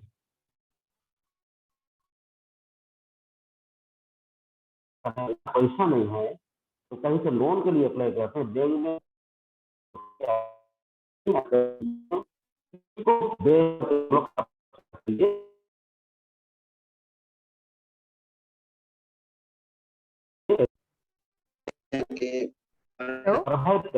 स्ट्रगल कर रहे हैं जी, नहीं दे रहे। हेलो किरण जी, हाँ, आपका वो थोड़ा बैंडविड्थ कम है, इसलिए आप वीडियो ऑफ कर सकते हैं और सिर्फ बोल सकते हैं। तो हाँ, अभी सुना दे। हाँ, तो सबसे अवस्था है कि नेक्स्ट जनरेशन के क्या हो। ये जो नियम कानून बना है, इसके तहत ये है कि हमारे बाल बच्चों को भी ये लोग बागान में ही काम कराना चाहते हैं, नहीं चाहते हैं कि ऑफिस में भी कुछ कहीं जनरेशन शिफ्ट होता रहा है बगान के समय के साथ में। अभी भी चाइल्ड लेबर होता है बगान में। हम लोग लेबर डिपार्टमेंट में चोरी तरफ से कंप्लेन करते हैं, लेकिन कोई सुनवाई नहीं हुआ। आज तक किसी मालिक को हमने जेल होते हुए नहीं देखा। किसी कंप्लेन, रिटर्न कंप्लेन के बाद भी आज तक किसी मैनेजमेंट को भी जेल हुई, सजा हुई, या कोई कोर्ट में इनको घोषित के लिया गया, ऐसा नहीं है। ये एक डिटेंशन सेंटर, माने हम तो इसको बोलते हैं यातना शिविर खोल के चल रहा है। एक डेमोक्रेटिक देश में, माने भारत स्वाधीन होने के बाद में आप भी चाय बागान के लेवल अपराधी नहीं है। यातना शिविर में इनको रखा जा रहा है और उसी के तहत इनको माने सुबह 6 बजे से तो सायरन बजने शुरू हो जाता है बगान में। आदमी को उठना पड़ता है 3 बजे 4 बजे खाना बनाने के लिए, खाना बना के घर के बच्चों को ले रखना, फिर लेके फिर गार्डन में जाना।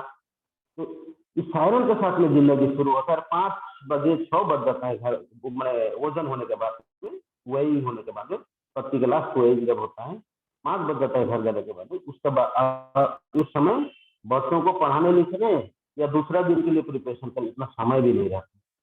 तो बहुत ही अवस्था खराब है। तो बड़ा हम लोगों को मालिकाना अधिकार घर का मिलना चाहिए, क्योंकि 19वीं सदी से हम लोग यहाँ पर गुलामी करते हैं। अंग्रेजों ने हमको गुलामी नहीं रखा और ये सरकार आई, स्वाधीन हुआ देश, परिवर्तन हुआ, लेकिन हम लोगों के लिए नया कोई कानून नहीं। अभी भी चाय बागान क्षेत्र में जो कानून लागू है, प्लांटेशन लेबर एक्ट, ये जो है अंग्रेज अमल के कानून है, कोई अमेंडमेंट भी नहीं किया गया।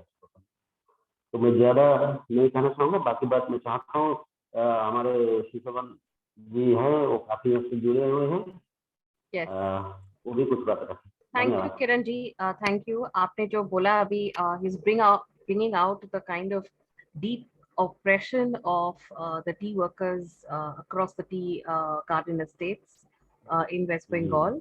And it's almost akin to bonded laborer, and the situation in the housing is as if they are, staying in a detention center, that they have no claims, no rights whatsoever over the houses that they have lived in for over, generations now, working in the plantations. And the सबसे fact, बड़ा बात है sanitisation का भी कोई व्यवस्था नहीं है, right, toilet, bathroom, running water, drainage ये नहीं है. yes, and absolutely, very difficult conditions. So we can understand the kind of place that you're coming from in terms of, building together this struggle, and the workers, their claims for better, improved housing, um, and a claim to a right to the land as well. Kiranji, will come back to you. I'm sure there are questions that are going to come up for you. We now move to Anindita. Uh, uh, but Anindita, before you, should we just take up Shushavan, because he was talking about the jute workers?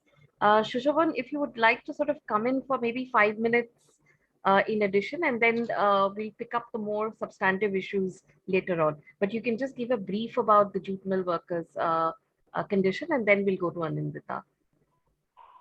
Yeah, just a brief comment. I mean, a couple of points. I mean, Kiran has summed up well the situation of the tea garden workers, is our housing conditions and the conditions in general. One thing needs to be recognized, that the tea garden workers are the largest homeless people in the state of West Bengal and also in the state of Assam. So this goes without recognition. I mean, we talk of many things, but this goes without recognition. And this sort of housing where they are bonded is deliberately, the policies are deliberately designed to ensure the reproduction of low price labor from generation, which continues from generation to generation. So, okay, just to continue what I was speaking about, a few brief points about the jute mill workers. I mean, West Bengal currently employs around 3 lakh jute mill workers, and we have 40 lakhs of people dependent on them. The wages are, the minimum wages are 542 for the jute mill sector. But then, as I was telling, that what has happened progressively over the last 3 decades is that we have more and more monthly workers. I mean, these are temporary workers who are replace the permanent workers in the industry. So for the jute mill workers, it means no work and no pay. Yeah? So, and the average number of days that the jute mill goes under suspension and various other things, seizure of work, closure of work. I think we do not have the time and space to go into details of that.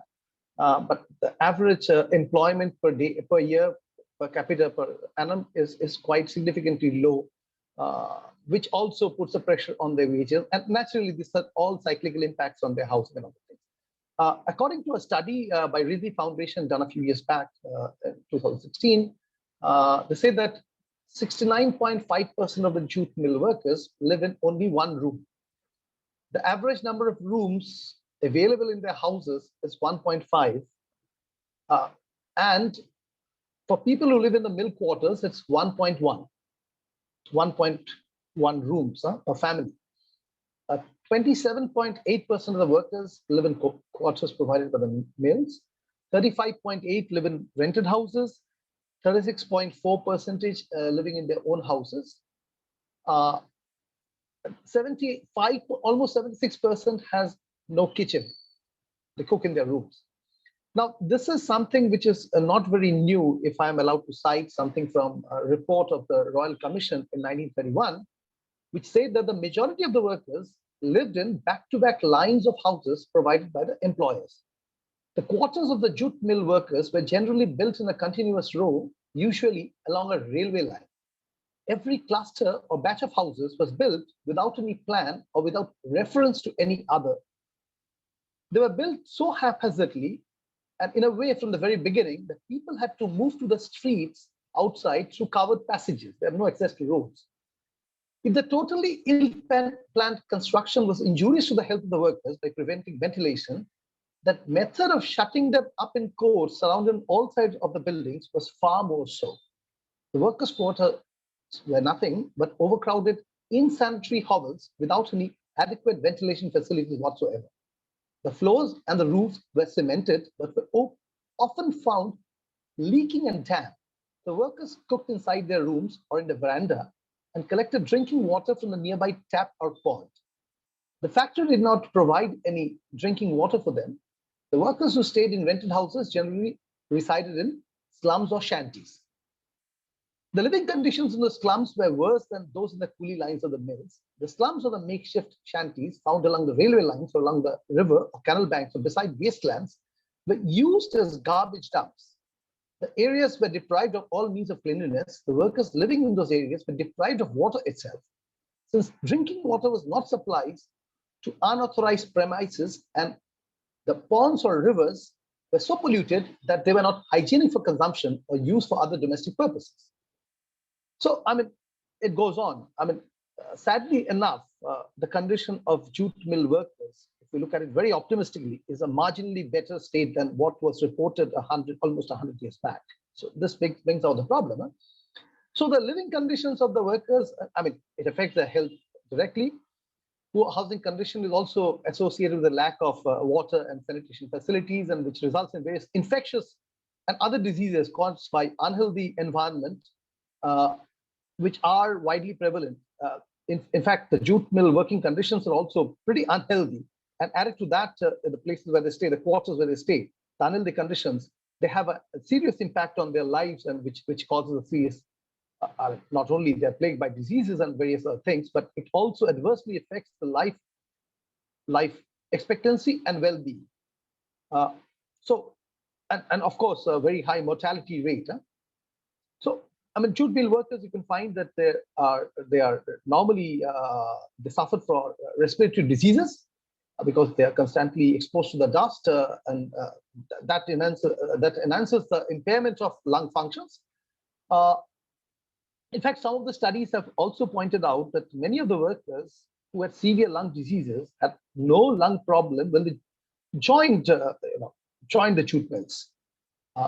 And the bad housing has also, like bad housing, a lack of clean water, insanitary living conditions, all these things have also contributed to it. Normally, the quarters are allotted by the mills on the basis of seniority, but the permanent workers are not entitled to have quarters if they do not have 5 years of service left. On the other hand, temporary workers can only apply for quarter if they have only 680 days. And because of a huge shortage, the mill does not provide quarters to all the workers. So workers are forced to live in shanties or slums or areas behind. And you can imagine with this level of pay, I mean, how much of rent can they afford? Huh? How much even a family rent can they afford? So this, in a nutshell, is the condition of the jute mill workers' housing condition. It's really in a deplorable situation. Most of the work, I mean, if you look at the mill quarters, it's quite more than 100 years old, and they're in a deplorable conditions with, as it can be, with no maintenance, a very few maintenance, and an industry which is plagued by various type of manipulations, manipulative policies, which are run by various kind of manipulative policies. The housing conditions are equally deplorable and really bad. Yeah, that's all. Thank you. Thank you, Shoshavan. I think what is coming out is the fact that, increasingly we're looking at informalization of work, casualization of labor. We're seeing that, both the state and the market or the industries have almost wiped their hands off any sort of, take or welfare towards workers. It's also easier because now you're moving towards workers that you invisibilize more and more. And the only point at which we've seen them is perhaps during the exodus of workers, at the point of the imposition of the lockdown. And that's when we really got to see the real precarity, the real nature of the workers who contribute to keeping our cities going. I think what also is brought out is the fact that our cities are changing, and city cores are being sort of restructured for higher end kind of, real estate purposes. There is foreign direct investment coming into our cities, a little less now because real estate sector seems to have taken a hit with RERA and demonetization. But there are so many factors in play, but which makes this, and of course the history, the different kind of histories and patterns that all of you have presented here in West Bengal. I think it brings us the complexities, the layers of tenural complexities, the layers of different kinds of tenure relationships, multiple sort of claimants, and the kind of problematic relationships that arise from there, which makes it very hard to sort of, address the land question, perhaps. And you cannot really divorce affordable housing from the land question, which we seem to be doing more and more because we're looking at housing more as a commodity. So I now am going to move to, I think, Anindita, who probably will sort of throw us some light on the land question, as well as the affordable housing question, and look at, how Orissa has been able to deal with the question of workers, their rights, social protection, and to sort of bring back a sort of holistic measure, perhaps, which even Kalyan sir mentioned a little while ago. Anindita, all yours. Thank you. Thank you. And I belong to Kolkata, so I relocated myself from Kolkata to Delhi for professional reasons, and it resonated so much, the entire discussion. But I'm here to present a little view from Orissa, and the idea is to see if and where the will kind of exists politically. There are ways to solve the housing issues that we see rampant.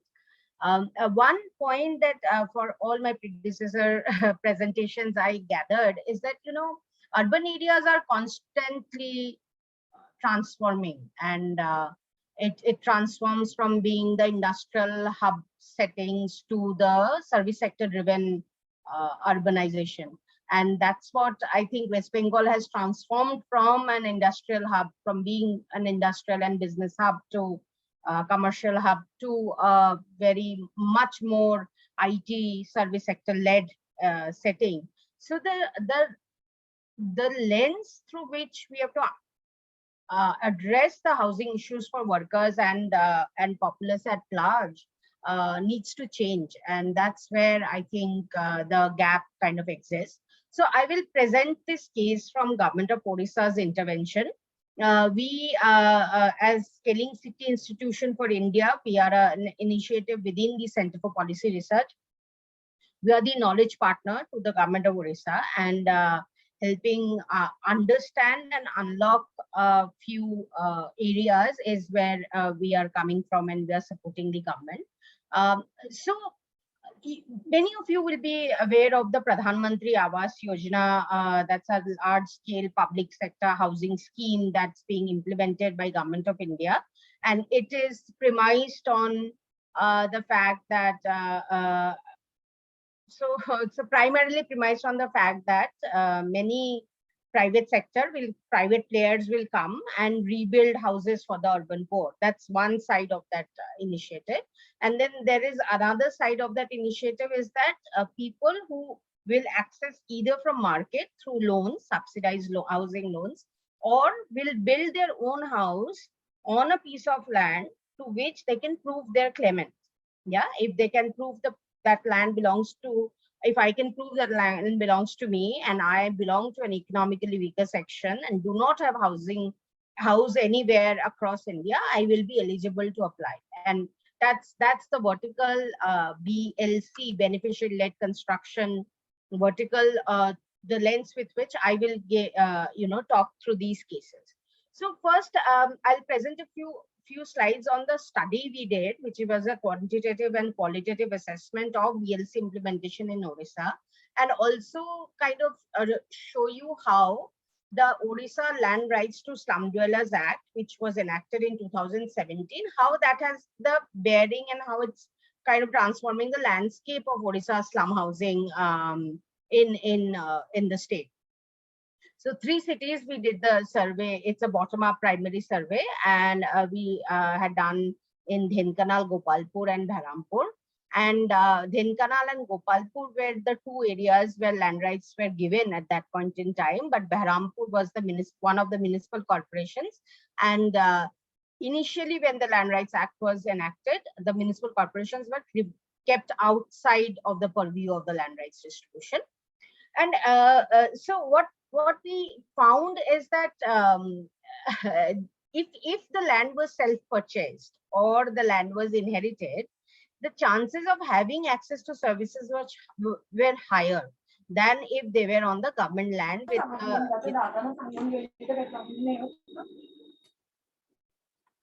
with a complex tenural system due to the complication of the tenural system. And also the BLC applications that came from Berhampur on all inherited lands, because the encroached lands, they would not have the papers, or the lands where they were living without papers were not eligible to apply.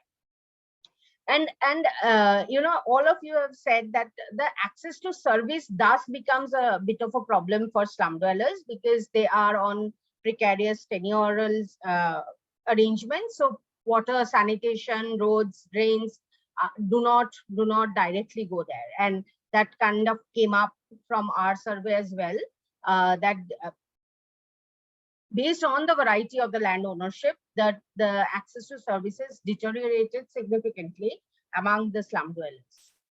So the act came in 2017, and it was an act to which kind of taken a one-stroke solution to the tenural complexity, where they have given the land rights certificates to the urban poor, eligible urban poor, so that can act as the basis for leveraging BLC subsidy, also will act as a basis for their address and collateralization of the property.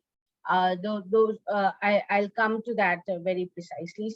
But you know what happened after the land rights distribution, a very comprehensive, data-led, and very interesting process that got laid out. There were only around 50,000 certificates that were unlocked through the direct process. And there, so we started to look at this process, you know, at a level below, to try and understand how the tenure continuum actually shaping up. And if you see that there are slums which are a little more complicated than just on government land, because they were the most clear. Government was ready to give away their land. But then there were slums on private land, on temple land, on Raja land, on forest land.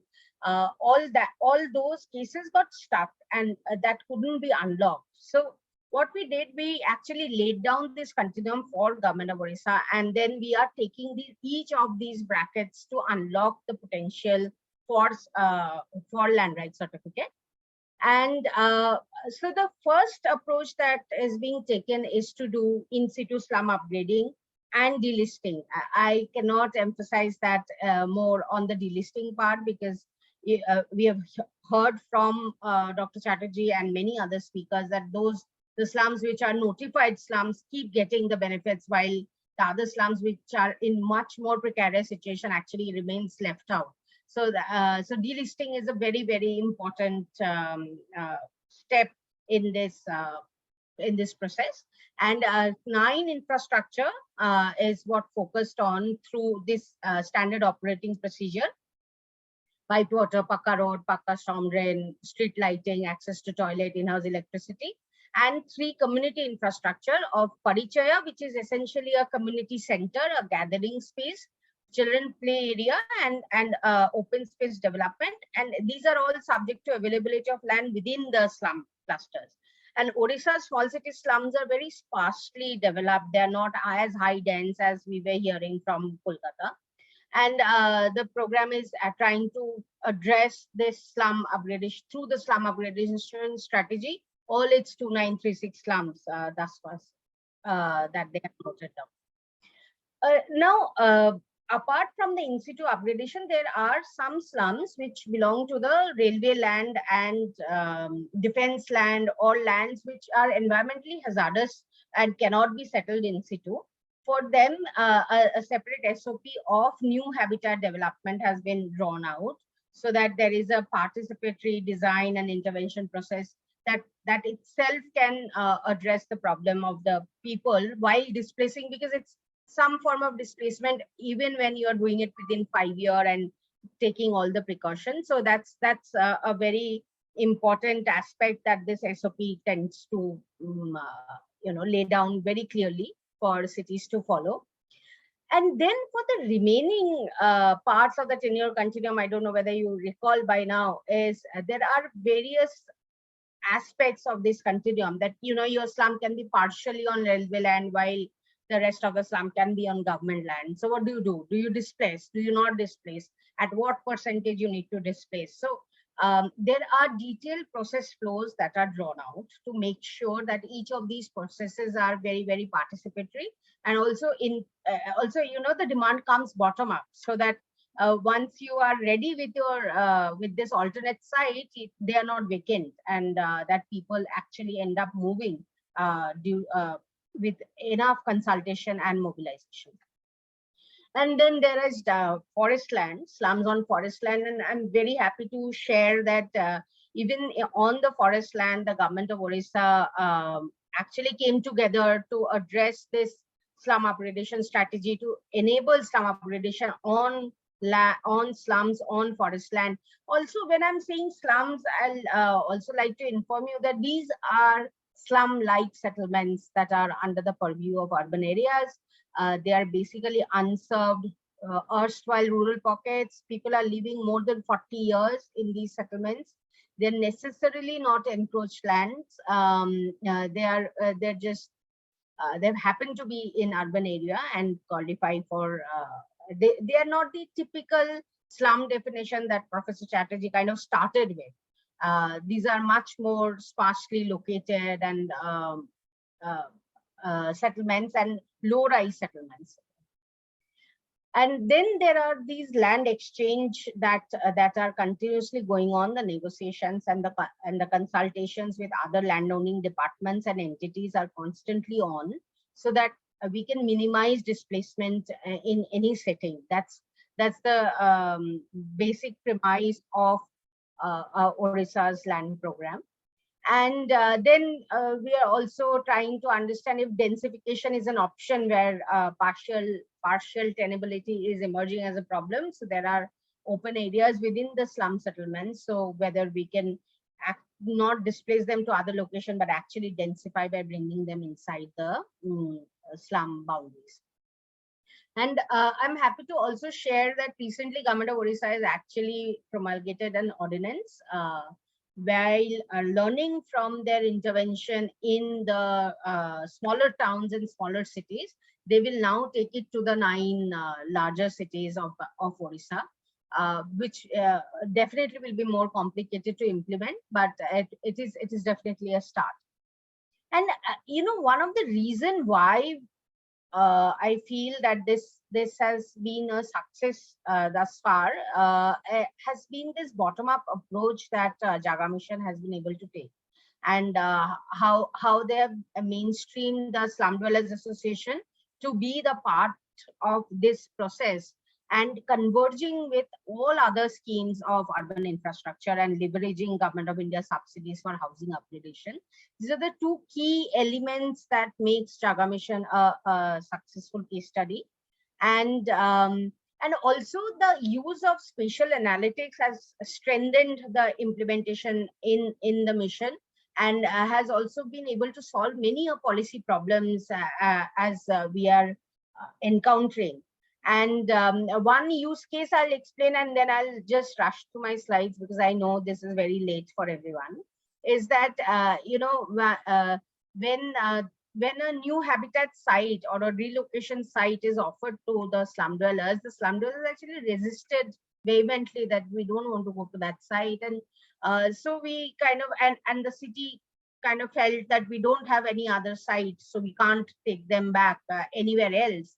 While the spatial analytics and the large pool of data and drone maps that was prepared under Jaga Mission through its first phase, and the ORSAC data, available ORSAC data, kind of helped us navigate to these alternate land parcel, which is marked on green, where people actually wanted to shift. And this is the slum that was to be shifted. The original site proposed was this one, the red dot, while finally where we got people to take part in the process, they decided to shift to this green spot. So, this is just an example. There are many such examples how these maps and the spatial analytics are helping government of Orissa to solve many of their policy problems, which otherwise would have been very difficult to solve and would have taken a lot of time than how they are going, and then at a speed that they are being able to address the problems. So with that, I will end, and I'll be happy to take questions. Thank you. Thank you, Anindita. We're at 7:05. Sorry, we sort of, Shweta, how much time do we have for Q&A? Around 10 minutes is what we can have, I guess. Sure. There are a couple of questions already on the panel, and I'm just going to sort of address them. There's Topojai who talks about, you'd love to hear a bit more about the differences in slums in the city of Mumbai and Kolkata, but also looking at political mobilization of communities living in slums. So the different kinds of political mobilization. I think this question also came to my mind, looking at that, this plans to be a way to sort of learn and think about social movements, right? And I've been aware of the BD workers movements in Maharashtra. I did some work in Kamatipura where there were some BD workers, and then who moved on to another place near Sholapur where housing was built for the BD workers through sustained social movement. But also in Mumbai itself, where the industrial workers did not give up so easily, and have sustained a very long fight, a long and arduous fight to sort of claim back the city in terms of housing. And this is probably, in the context of West Bengal, the land question, it has been fraught, it has been very contested, I think, particularly with land redistribution in rural areas. But what is happening exactly in the urban context with respect to land and decisions around land, and political as well as social mobilization around the land question. That would be something, if any of you would like to take that up. And there is another question, a specific question for Kiran around the Chai Sundari scheme, which is apparently being implemented by the state government to provide permanent shelters to tea garden. And Anju has a question for Anindita on what happens to those who do not have land, and how are their needs being addressed through these schemes. So I think I'll just lay open the questions. Kiran, would you like to go first, because it's a very specific question to you, while we let the others kind of think about political mobilization and questions around land. किरण, आपके लिए चाय सुंदरी scheme में क्या हो रहा है? जी, चाय सुंदरी scheme का बात जो है मैंने अनाउंसमेंट के साथ में ही बहुत सुहाना लगा, लेकिन चाय सुंदरी स्कीम में पर्टिकुलरली इस तरह से कोई कानूनन हिसाब से बना के नहीं दिया कि किस लैंड पर बनेगा, ये बहुत बड़ा सवाल है। क्योंकि पंचायत चाय बागान में पंचायती राज घुसने के बाद में ऐसे भी इंदिरा आवास या माइनॉरिटीज का वोट का तरफ से कुछ घर जो है ऑलरेडी वो स्कीम सब काम कर रहा है, लेकिन समस्या ये है जेहेतु लैंड उस आदमी के नाम में नहीं है, वहाँ पर एनओसी लेना पड़ेगा मैनेजमेंट से। तो एनओसी ऐसा प्रोसेस है जिसके चलते ये इम्प्लीमेंट भी नहीं पड़ा। आप धैर्य, इसका जमीन रहेगा होने से उसको देने के लिए सुविधा होगा। प्रथम तो उनका लैंड का राइट ही नहीं बनता, इसीलिए ये जो स्कीम है चाय सुंदरी स्कीम, क्या वास्तव में वो घर का मालिक वो वर्कर हो पाएगा, ये नहीं है। फंड गवर्नमेंट का घर गवर्नमेंट बना देगा, लेकिन आज इसमें जस्ट थोड़ा बरंडा में या एक टीना भी जो भी ये करना पड़े, जैसे छोटा छोटा 2 रूम का घर, घर एक किचन बनाना पड़े, उसका भी हक नहीं है। एक स्ट्रक्चर को दे देगा बना के, उसके बाद में उसका कोई राइट नहीं बनता। तो ये जो घर दिया जा रहा है तो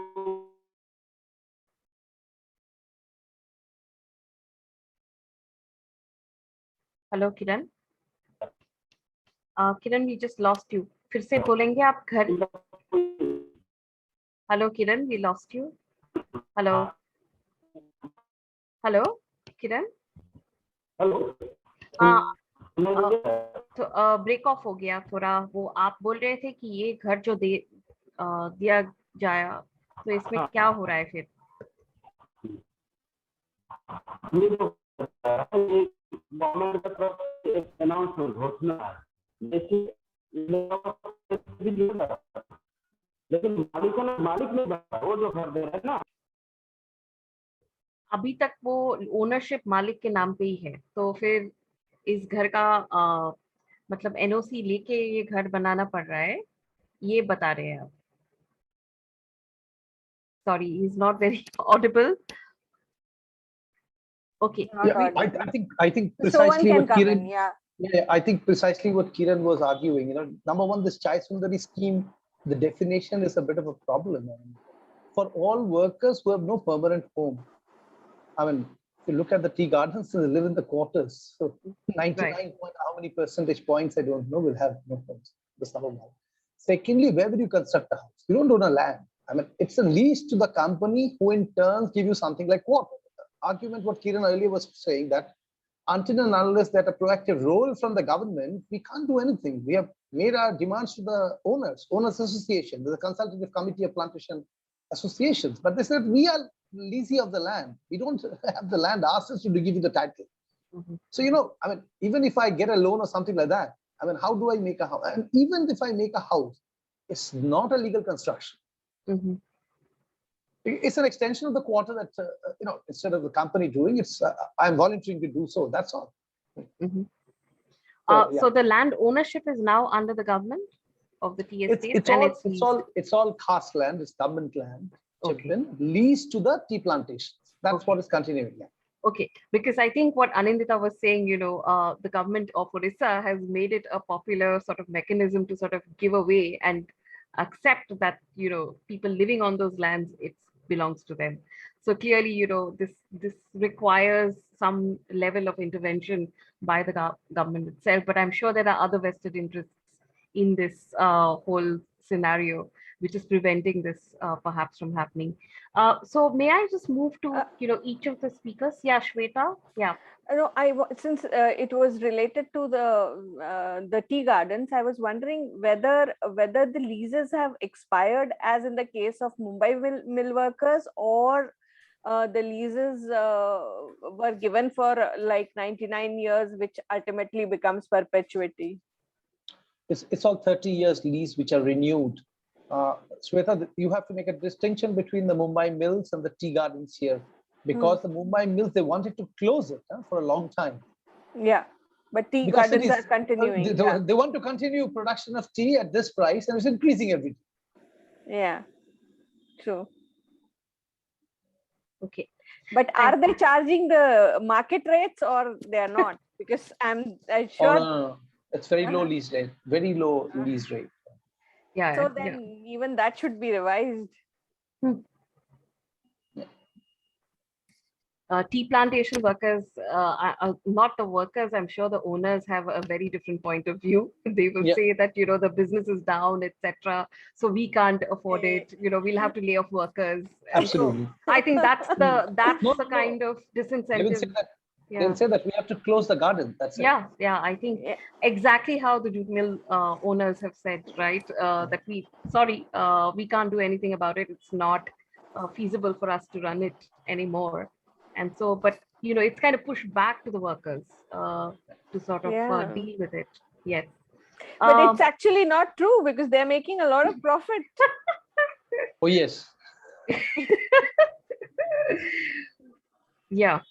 So I think maybe, you know, if Malaya or Shavonik would like to sort of talk about the idea behind, you know, what is the, you know, in terms of the politics, the mobilization, social mobilization, workers mobilization also. I think Shushavan mentioned it, but you know, what do you see as panning out from these kind of different moves that you see, transformations that you see happening in these slum pockets or in these kind of precarious housing pockets that you talked about? Yeah, Professor Chatterjee, you'd like to go first? No, Shobhanik, carry on. I will just put 2 or 3 points. Please. I feel particularly in that, am I audible? Yes. In the context of West Bengal, it's a very unique situation. The problem is here, there is not much of large-scale eviction. That is certainly true. But more important in this case is the precarity of the situation. So there may not be a issue in terms of their everyday survival, or like they are not evicted directly. But entire eviction is it's like a kind of a very informal and a negotiation driven process, and it's very exploitative kind of process. So this is more about, may not be about the directly the land rights issue, but more it is of the environmental justice point of view. So I think we have to argue from this point. May not be, they are not directly evicted, and because the other reason is West Bengal still now is not a investment destination yet, as it is in Mumbai. But compared to Orissa, the problem of the metropolitan cities is that already they have a very high density. It's like in Howrah, as I said, the part of the density has become almost like close to Dharavi. So here probably the two issues are coming up. One is the pending provident fund and other gratuity and other issues with the closed meal workers. That is an issue, and that is continuously the negotiation is going on. And the problem is, you know, that nowadays, as most of the employment, as Mr. Dhar has mentioned, that entire workforce is now casual. So they have hardly any bargaining power. And also the kind of ruling party trade union, they have completely compromised on that front, as in some cases it's happened earlier also. So this is a very slow process, the kind of mobilization and all, and it's more like a kind of a negotiation. It's not really a kind of mobilization which is really happening. So probably the civil society groups should look into this issue of housing and workers' rights from particularly in cities like Calcutta and Howrah from environmental justice point. So if we can and if we can argue that that the through special analytics and other tools, and also the health, how the disaster unfolded, particularly the pandemic and all. So more from public health perspective, if we can through that lens we can take up the issue, then there will be certain points which can really emerge, around which the whole discussion can be taken forward. Mm-hmm. Particularly in core of the city. But in outskirts, there may be in some cases where these investments are coming, and like the new investment which has been planned in Deucha Panchami and all these, there are cases of evictions which are, people are really scared and they are protesting. Yeah, that's my point. Malaya? Just to continue with Shobhonik, as Shobhonik has brought the issue of environmental justice and others, a recent report has shown that the green cover of the Calcutta city has been decreased in the last 20 years by almost 7 or 8%. Now, as these bastis, these are basically low-rise kacha settlements. The basic format is that around a courtyard, the thatched roofs and maybe thatched roofs not by asbestos and others. But by the last change of this Thika-Tenancy Act, where the Bharatiya and the Thika-Tenant has the right to negotiate with the developer and others, and ultimately there will be multi-storied buildings as per the government, as per the corporation building rules, as applicable to others, not only on Thika-Tenancy land and others. I fear there is a problem of the whole climate change issue taking a new dimension. If all the bastis are now transformed into multi-story buildings, there will be loss of green cover, loss of open space, and everything. everything. But the problem is, as you know, that whatever be the level of income or other, the expectation from life has increased. And what I have heard from my activists in the slum front, I have some association with the Poshimabanga Bosti Unnayan Samiti. It was previously Poshimabanga Bosti Federation, but in 2014 it has renamed itself Bosti Unnayan Samiti. They have said that even our members, we cannot tell them, we are not being able to negotiate with them that this is not right. This is not right. They are lured by the expectations of having a toilet with a shower, with mosaic floor and etc. So everybody wants to go for that. So there is hardly any chance that they can build up a movement like this. That we have the historic story of when this 1956 way of Tika Tenancy Act was passed, a correction of Tika Tenancy Act was passed, corrigendum was passed. There was a 5,000 people procession towards the West Bengal Legislative Assembly, and that could stop implementation of that act, that particular changes at that point of time. But now, with different types of expectations, with media coverage, with other things going on, there is hardly any chance to bring together this still the people who live in the Bastis to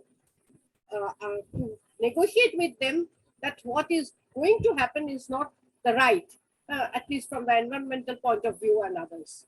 Okay, let me stop here. Okay. So I think, Mr. Kalyan Roy, would you like to sort of add to your, we heard from you about the role of the state, and that was very, very illuminating. But in the state of West Bengal, where do you think things are moving towards? Because increasingly, like you've done a lot of work on PPPs, there are private players who are emerging. There are PPPs around housing that's emerging, cross subsidies models that are being used for housing, the creation of housing. But it also seems that the state has stepped away from the creation of affordable housing. So it's more interested in creating high-end housing or middle-income group housing. What would be your take on that?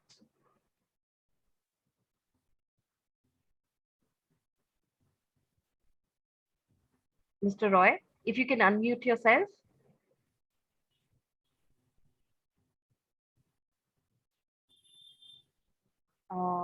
Yeah, am I yes. audible now? Yes, yes. Actually, I would like to make 3 observations. First one is that about the Basti dwellers' involvement in the different programmatic interventions. I would say that from day one, the Basti dwellers have been involved. That is the USP of West Bengal. That development is basically a participatory one in the state. It was rather. I'm not very sure as to how this is happening now, because for the last 10 years, I am out of any kind of, programmatic intervention project. So from day one, we had involved the slum dwellers themselves in planning out as to what they need, what their priorities are, where the cap is to be, where the tube well is to be located, and things like that. And of course, through ages, the Basti dwellers have been a very, very effective vote banks for all the political parties were ruled from one time to another. Secondly, actually, I let me tell you very frankly that policies are not enough. There are very good policies. For example, the West Bengal Town and Country Planning Act rules, which was amended in 2014, provided that any private developer wanting to build a township, the size of which is minimum 50 acres, will have to set apart or will have to build 25% of the estimated residential units for EWS and NI. I do not know any such township having come up in West Bengal. My third observation is that the security of tenure. This problem was this issue, particular issue is very tricky, and it was raised during Calcutta Urban Services for Poor, but we couldn't make much headway. In Calcutta, as you know, if there are 1,500 registered slums, there are another 3,000 unregistered slums, and many of them are on either railway tracks or canal banks or private lands. But the security of tenure issue can be addressed to some extent if we leverage some provisions of the Urban Land Ceiling Act and also the Thika Tenancy Act, which Professor Malaya Chatterjee was referring more than once. Actually, we can assure security of tenure to slum dwellers if we can release some land locked under Urban Land Ceiling Act and put those lands into rehousing for slum dwellers. The same way, if we can actually, after the Thika Tenancy Act was promulgated in 1981, Mala rightly said that all the Thika tenancy land were vested in the government. But there are a large number of court cases by Thika tenants. So until and unless these court cases are resolved, we really can't do anything. Nevertheless, from Today Bengal, we have proposed to the state government that why don't you release the lands which are not litigated and which are also under coverage of Thika Tenancy Act, why don't you release such lands for redevelopment, rehousing of the urban poor? And their proposal is that allow us to do some commercial exploitation in a small part of that land so that we could subsidize the rehousing scheme for the slum dwellers. So these are the three basic observations that I have.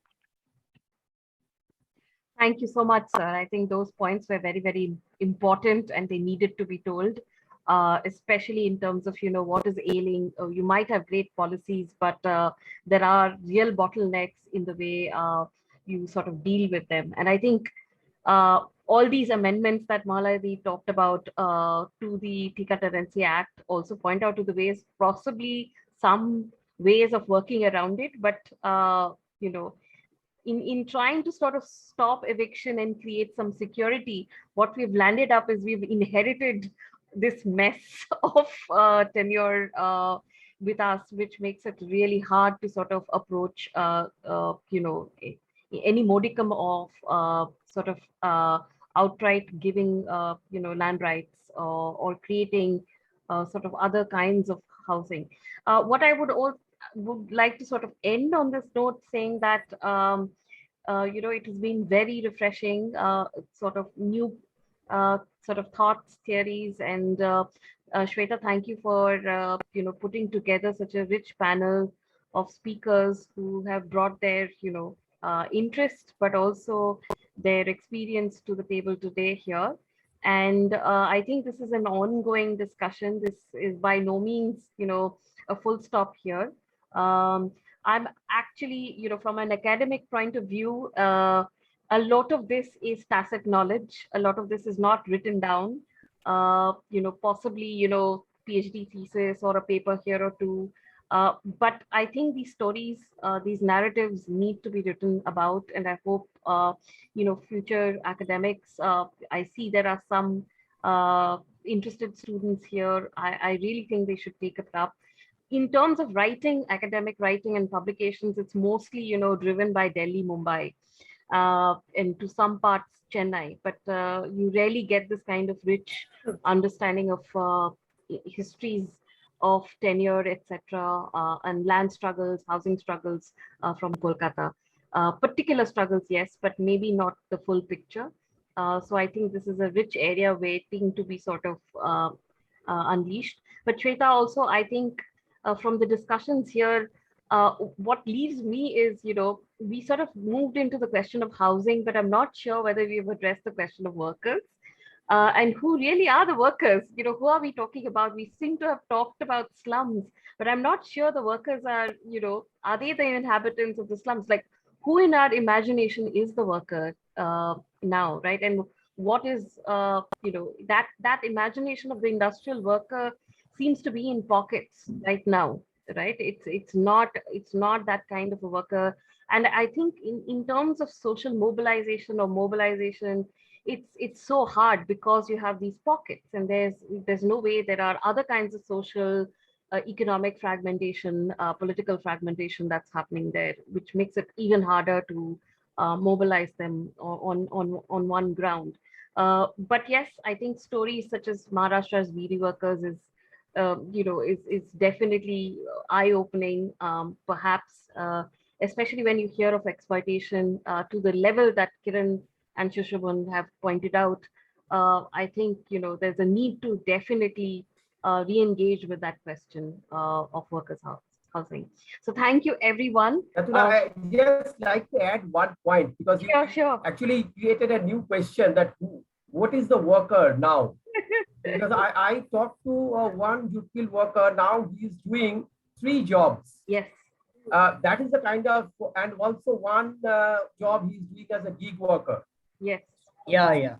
Rather than work, it's now livelihood management. So that is what, and that is same for the other workers. So it is a multiple work and multiple kind of vulnerabilities and means the situation. So that's a big issue now, because it is no more a monolithic industrial worker, because that's the kind of situation. So that is the definition of worker has also changed.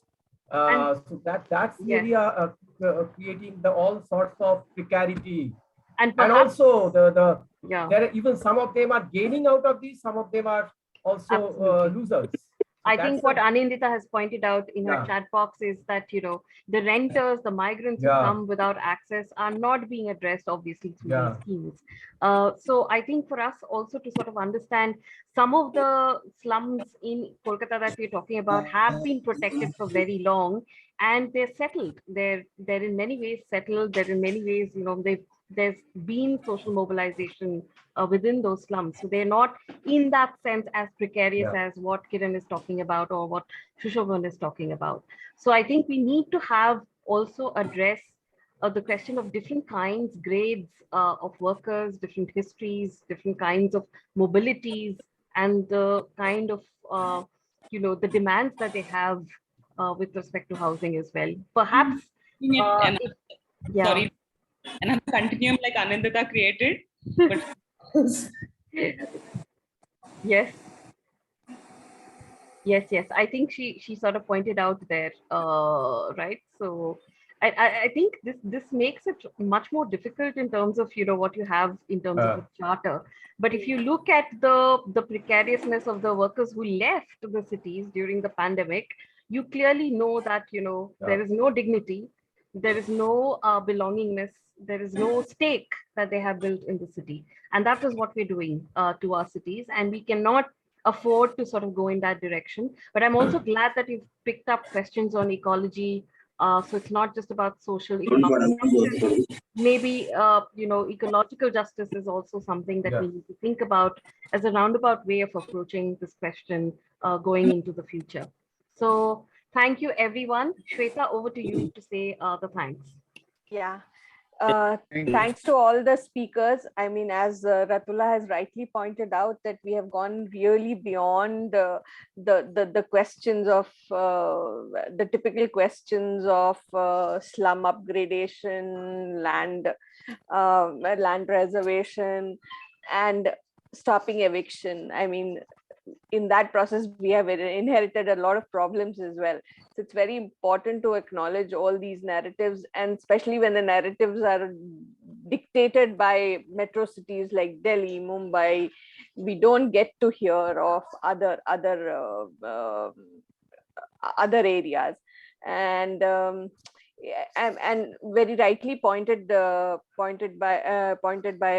Mr. Roy and Professor Shavanik Roy that we need to move. I mean, we have to use various lenses to kind of build movements around. One could be environmental lens, one could be public health lens, one could be, and these all have to kind of these have to be kind of collated together to kind of bring in. And like Anandita's presentation also, we have always looked at housing from the demand side, and that's the biggest problem. I feel we have also, I mean, there is paucity of land, let's bring in Urban Land Ceiling Act. It has not helped us, let's do away with it.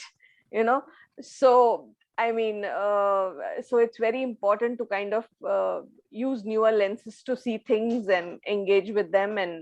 And thank you so much. It also, this particular webinar also gives us idea as to how we could structure the entire national webinar into, kind of breaking it up into who are workers, because India for the longest time was industrialization led urbanization, and with 7 industrial policy and no component of housing in those industrial policies has led to a lot of mess, with Indian capitalists being small capitalists, and not the ones like Ambanis and Adanis who have emerged in the recent 20 years, but historically small capitalists occupying the MSME